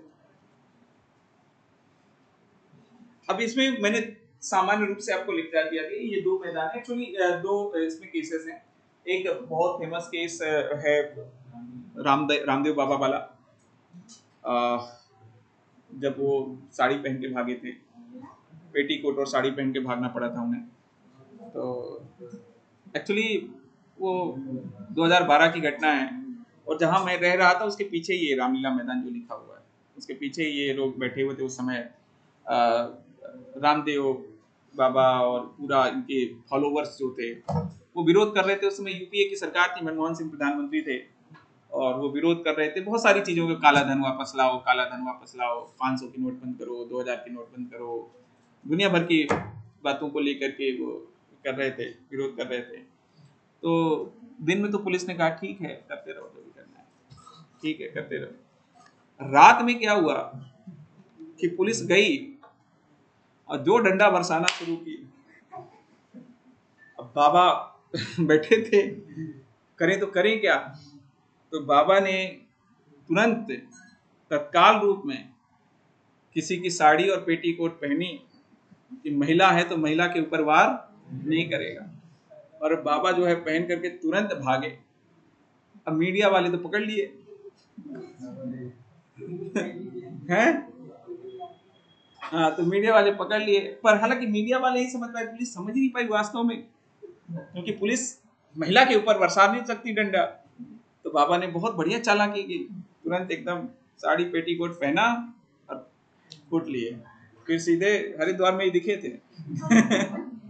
तो उसी की घटना की मैंने बात कही है कि जो है इसमें सुप्रीम कोर्ट ने ये कहा कि प्रोटेस्ट करने का अधिकार है, और हालांकि कई केसेस में सुप्रीम कोर्ट ने ये भी कहा कि हड़ताल करने का अधिकार शामिल नहीं है इसमें।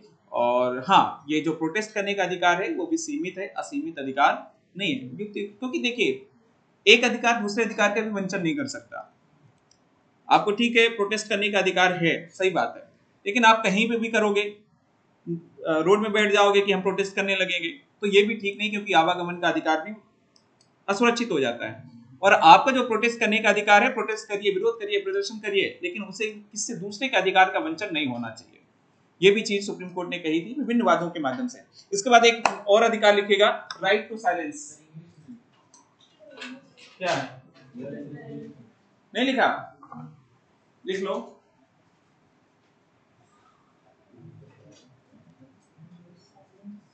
The Supreme Court held that right to protest is inherent in Article 19 clause 1 subclause A,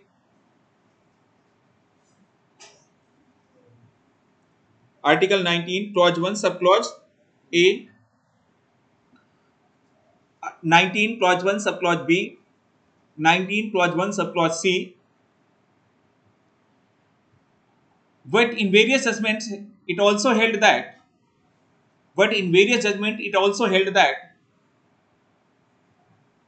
the right to protest does not include the right to strike. The right to strike. इसके बाद नेक्स्ट केस लिखिएगा,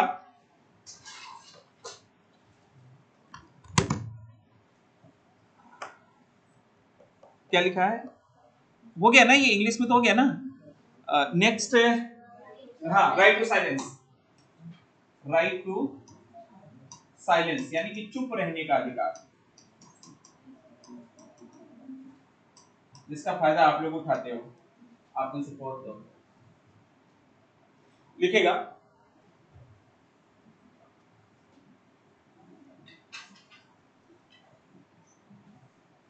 इन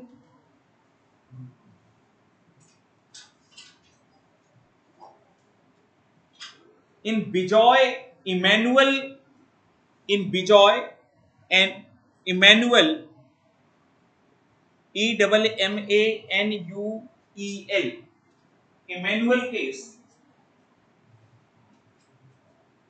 versus Government of Kerala, 1986 case, Supreme Court held that the right to freedom of speech, also include the right not to speak,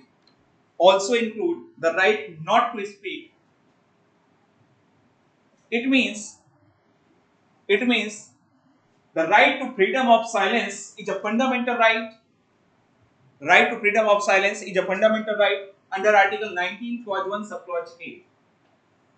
Under Article 19 Clause 1 Subclause A. Supreme court ने, हिंदी में लिखेगा, supreme court ने, हाँ, हिंदी में supreme court ने बिजॉय लिखना पड़ेगा क्या, बिजॉय इमैनुअल, ये नाम है आदमी का, बनाम केरल 1986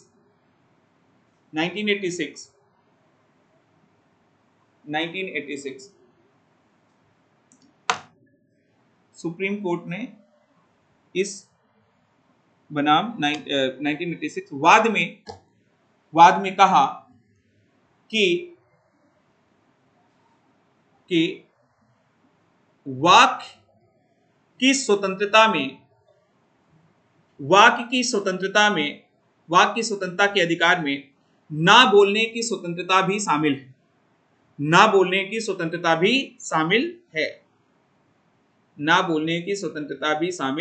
है, अर्थात प्रत्येक व्यक्ति को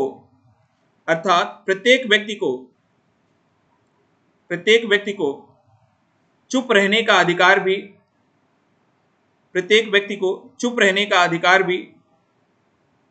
अनुच्छेद 19 के क्लॉज 1 सब क्लॉज ए में शामिल किया गया है। अनुच्छेद 19 के क्लॉज 1 सब क्लॉज ए में शामिल किया गया है।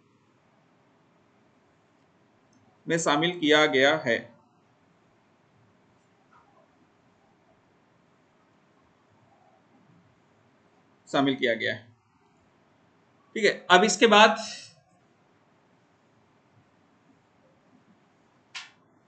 इसी में नीचे आइएगा, पैराग्राफ चेंज कर लीजिएगा।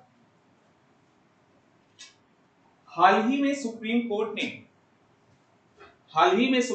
ने अपने वाद में अपने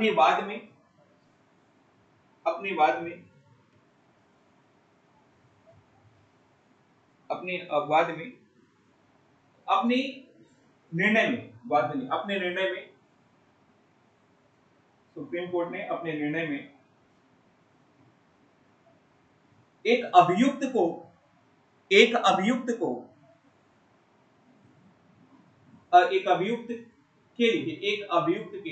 चुप रहने के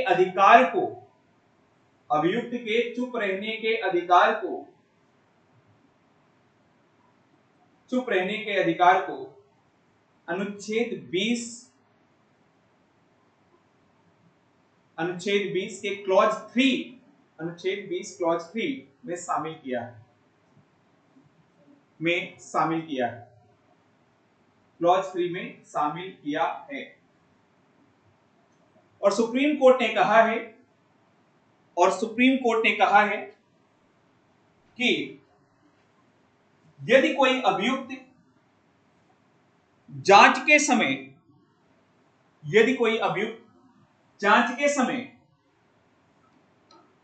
शांत रहता है तो उसे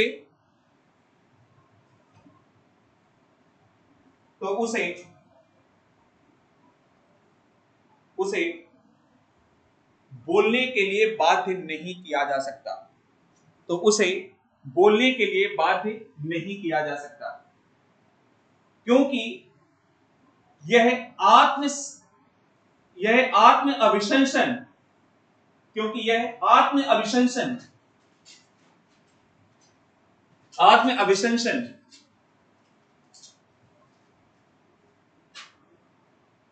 के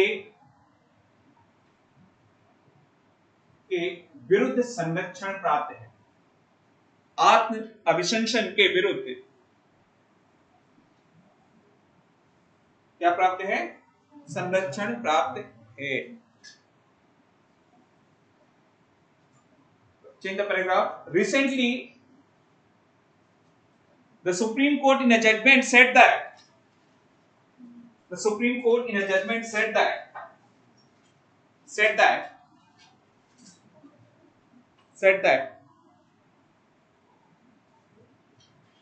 an accused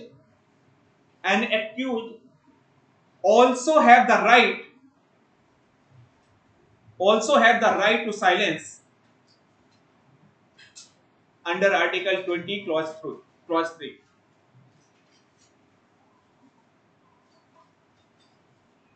Clause 3. He cannot be compelled to speak. He cannot be compelled to speak during investigations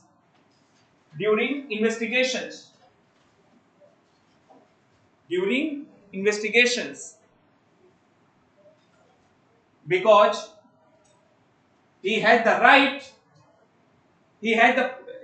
been provided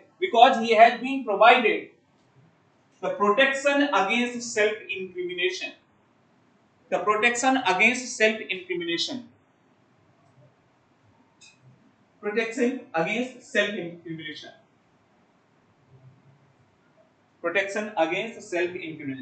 Change the paragraph again. The Protection Against Self-Incrimination Act provided under Article 20 clause 3. The Protection Against Self-Incrimination Act provided under Article 20 clause 3 can be understood from the following judgments of the Supreme Court.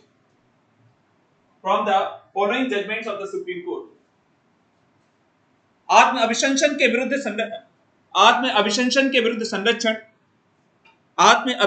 विरुद्ध संरक्षण के अधिकार को supreme court के निम्नलिखित विभिन्न वादों के माध्यम से समझा जा सकता है। First, State of Bombay versus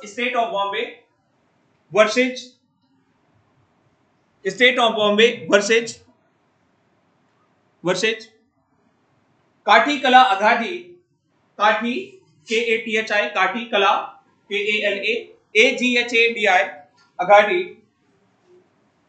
काठी कला Aghadi 1961 Supreme Court held that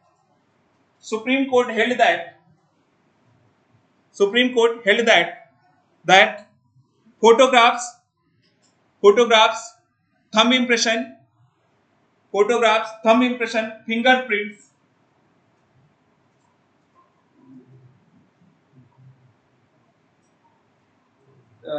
said that giving photographs, fingerprints, thumb impression will not include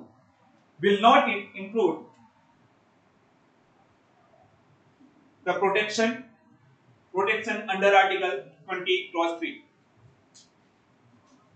First point, supreme court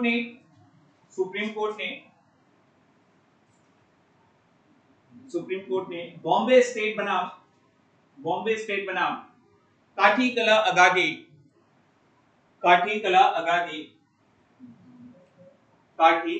Aghadi लिख सकते हैं आप, AGHADI अघाड़ी 1961 1961 के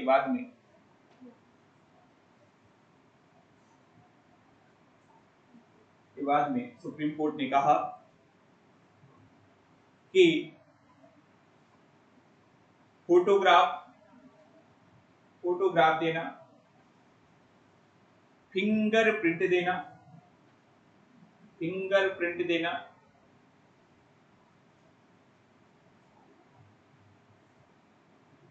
कंप्यूटर अंगूठा छाप क्या बोलते हैं,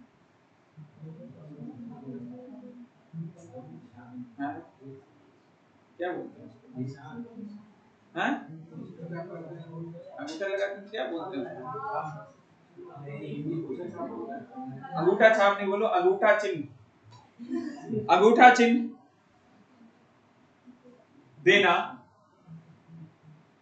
देना अनुच्छेद 20 क्लॉज 3 के विरुद्ध नहीं माना जाएगा, अनुच्छेद 20 क्लॉज 3 के विरुद्ध नहीं माना जाएगा। इसके बाद सेकंड पॉइंट, रितेश सिन्हा बनाम government of Uttar Pradesh 2019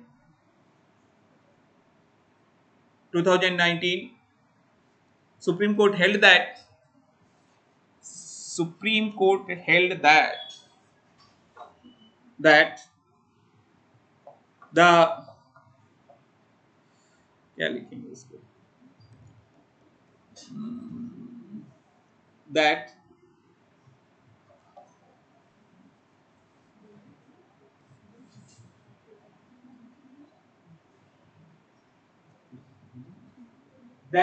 written impression will also include the voice samples,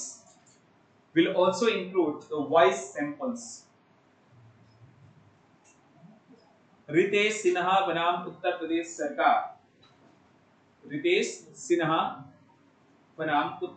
सरकार 2019 के बाद में सुप्रीम कोर्ट ने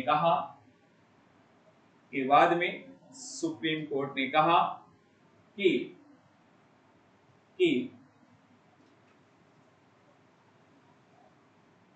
लिखित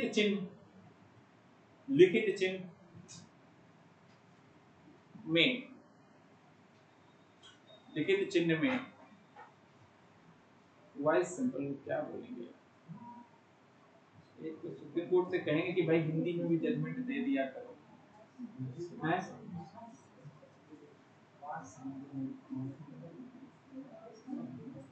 अब हम लोग एक PIL फाइल करते हैं, विशेषकर सभी टीचर से मैं बोलूंगा कि भाई हम सब लोग मिल करके एक PIL फाइल करते हैं कि टीचर्स को पढ़ाने में बड़ी दिक्कत होती है, आप हिंदी में भी जजमेंट दीजिए, हिंदी में देते नहीं है जजमेंट। अब वो टीचर बेचारा वॉइस सैंपल को क्या लिखेगा, हैं? आवाज सूचित सैंपल को क्या बोलते हैं? हाँ सुनो, आगे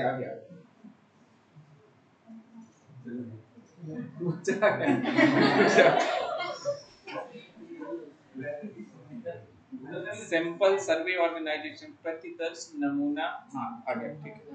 आवाज नमूना भी शामिल है, आवाज का नमूना देना भी शामिल है, आवाज का नमूना देना भी शामिल है। वॉइस कोर को तो कुछ नहीं बोलते हैं?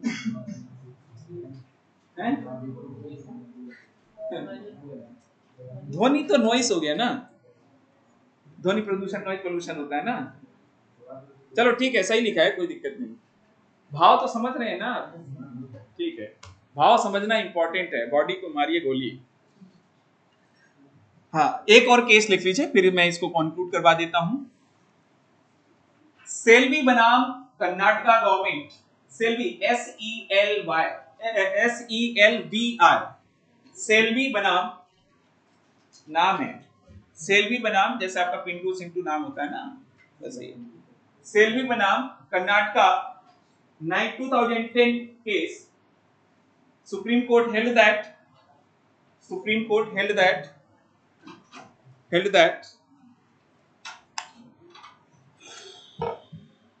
that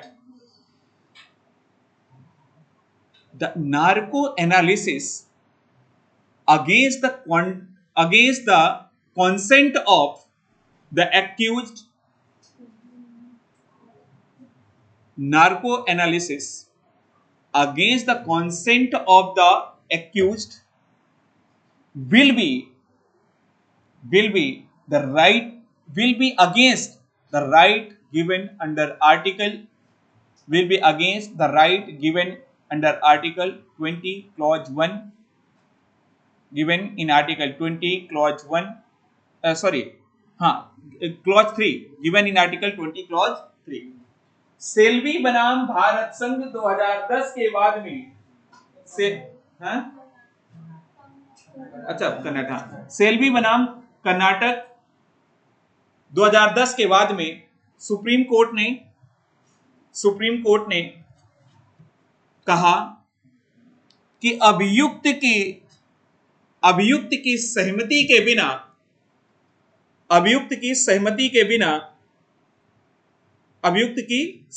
के बिना नार्को एनालिसिस,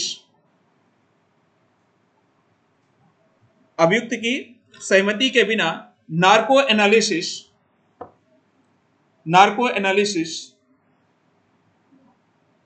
संविधान के अनुच्छेद 20 के क्लॉज 3 में, संविधान के अनुच्छेद 20 के क्लॉज 3 में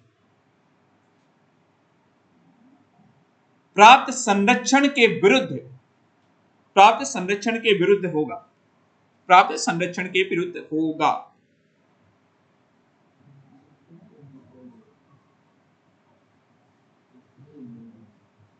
प्राप्त संरक्षण के विरुद्ध होगा, ठीक है।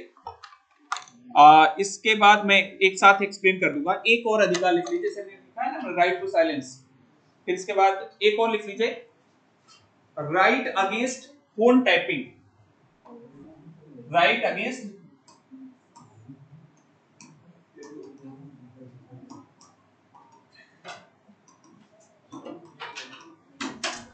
Phone tapping.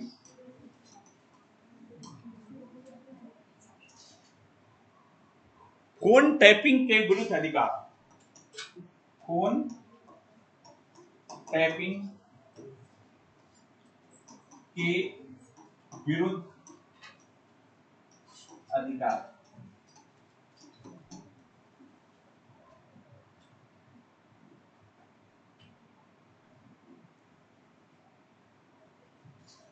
In People's Union versus Union of India, case 1997, Supreme Court held that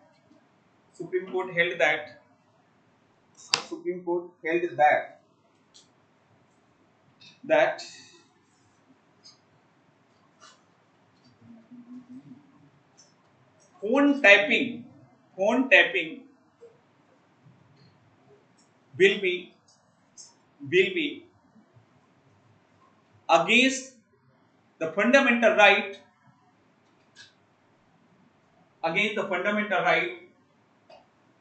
provided under article 19 clause 1 sub clause A and article 21।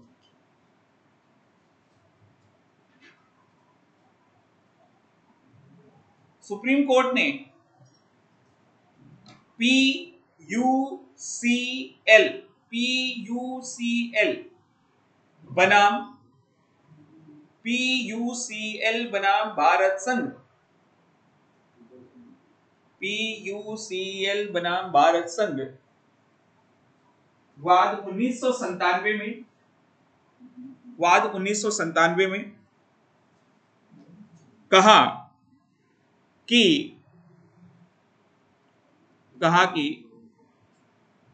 Phone tap करना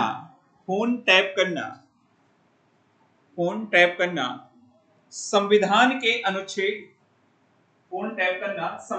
अनुच्छेद 19 के क्लॉज 1 सब क्लॉज ए, अनुच्छेद 19 के क्लॉज 1 सब क्लॉज ए और अनुच्छेद 21 में मिले अधिकार के विरुद्ध होगा।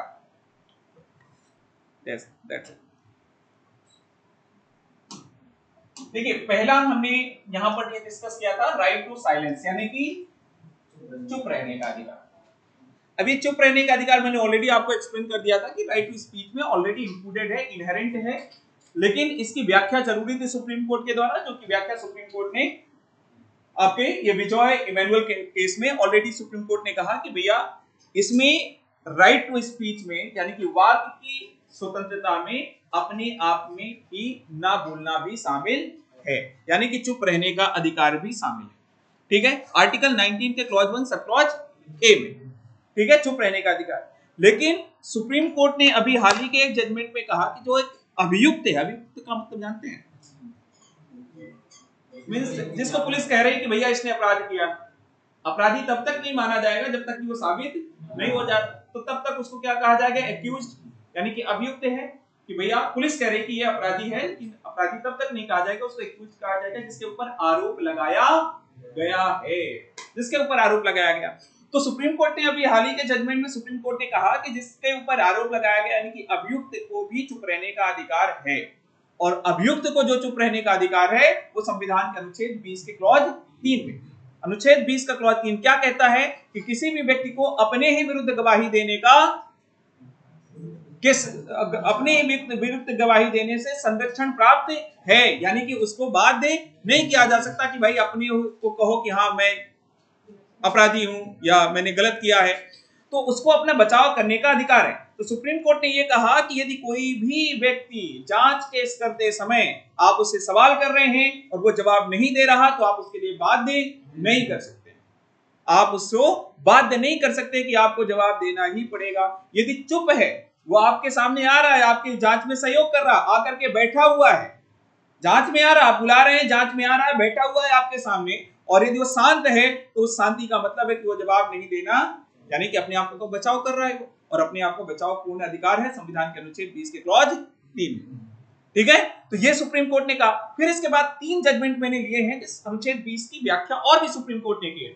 सुप्रीम जो पहला केस लिया है मैंने काठीकला अगाडी का, बॉम्बे स्टेट का, उसमें सुप्रीम कोर्ट ने 1961 में सुप्रीम कोर्ट ने ये कहा कि भैया ये जो किसी से यदि फिंगरप्रिंट दस्तखत करवाए जा रहे हैं, फिंगरप्रिंट लिए जा रहे हैं, फोटोग्राफ लिए जा रहे हैं किसी अभियुक्त के, तो ये आत्म अभिशंसन के विरुद्ध, संरक्षण के अधिकार के विरुद्ध नहीं माना जाएगा। यानी कि किसी भी अभियुक्त की यदि फोटो ली जा रही है, उससे थंब इंप्रेशन लिया जा रहा है या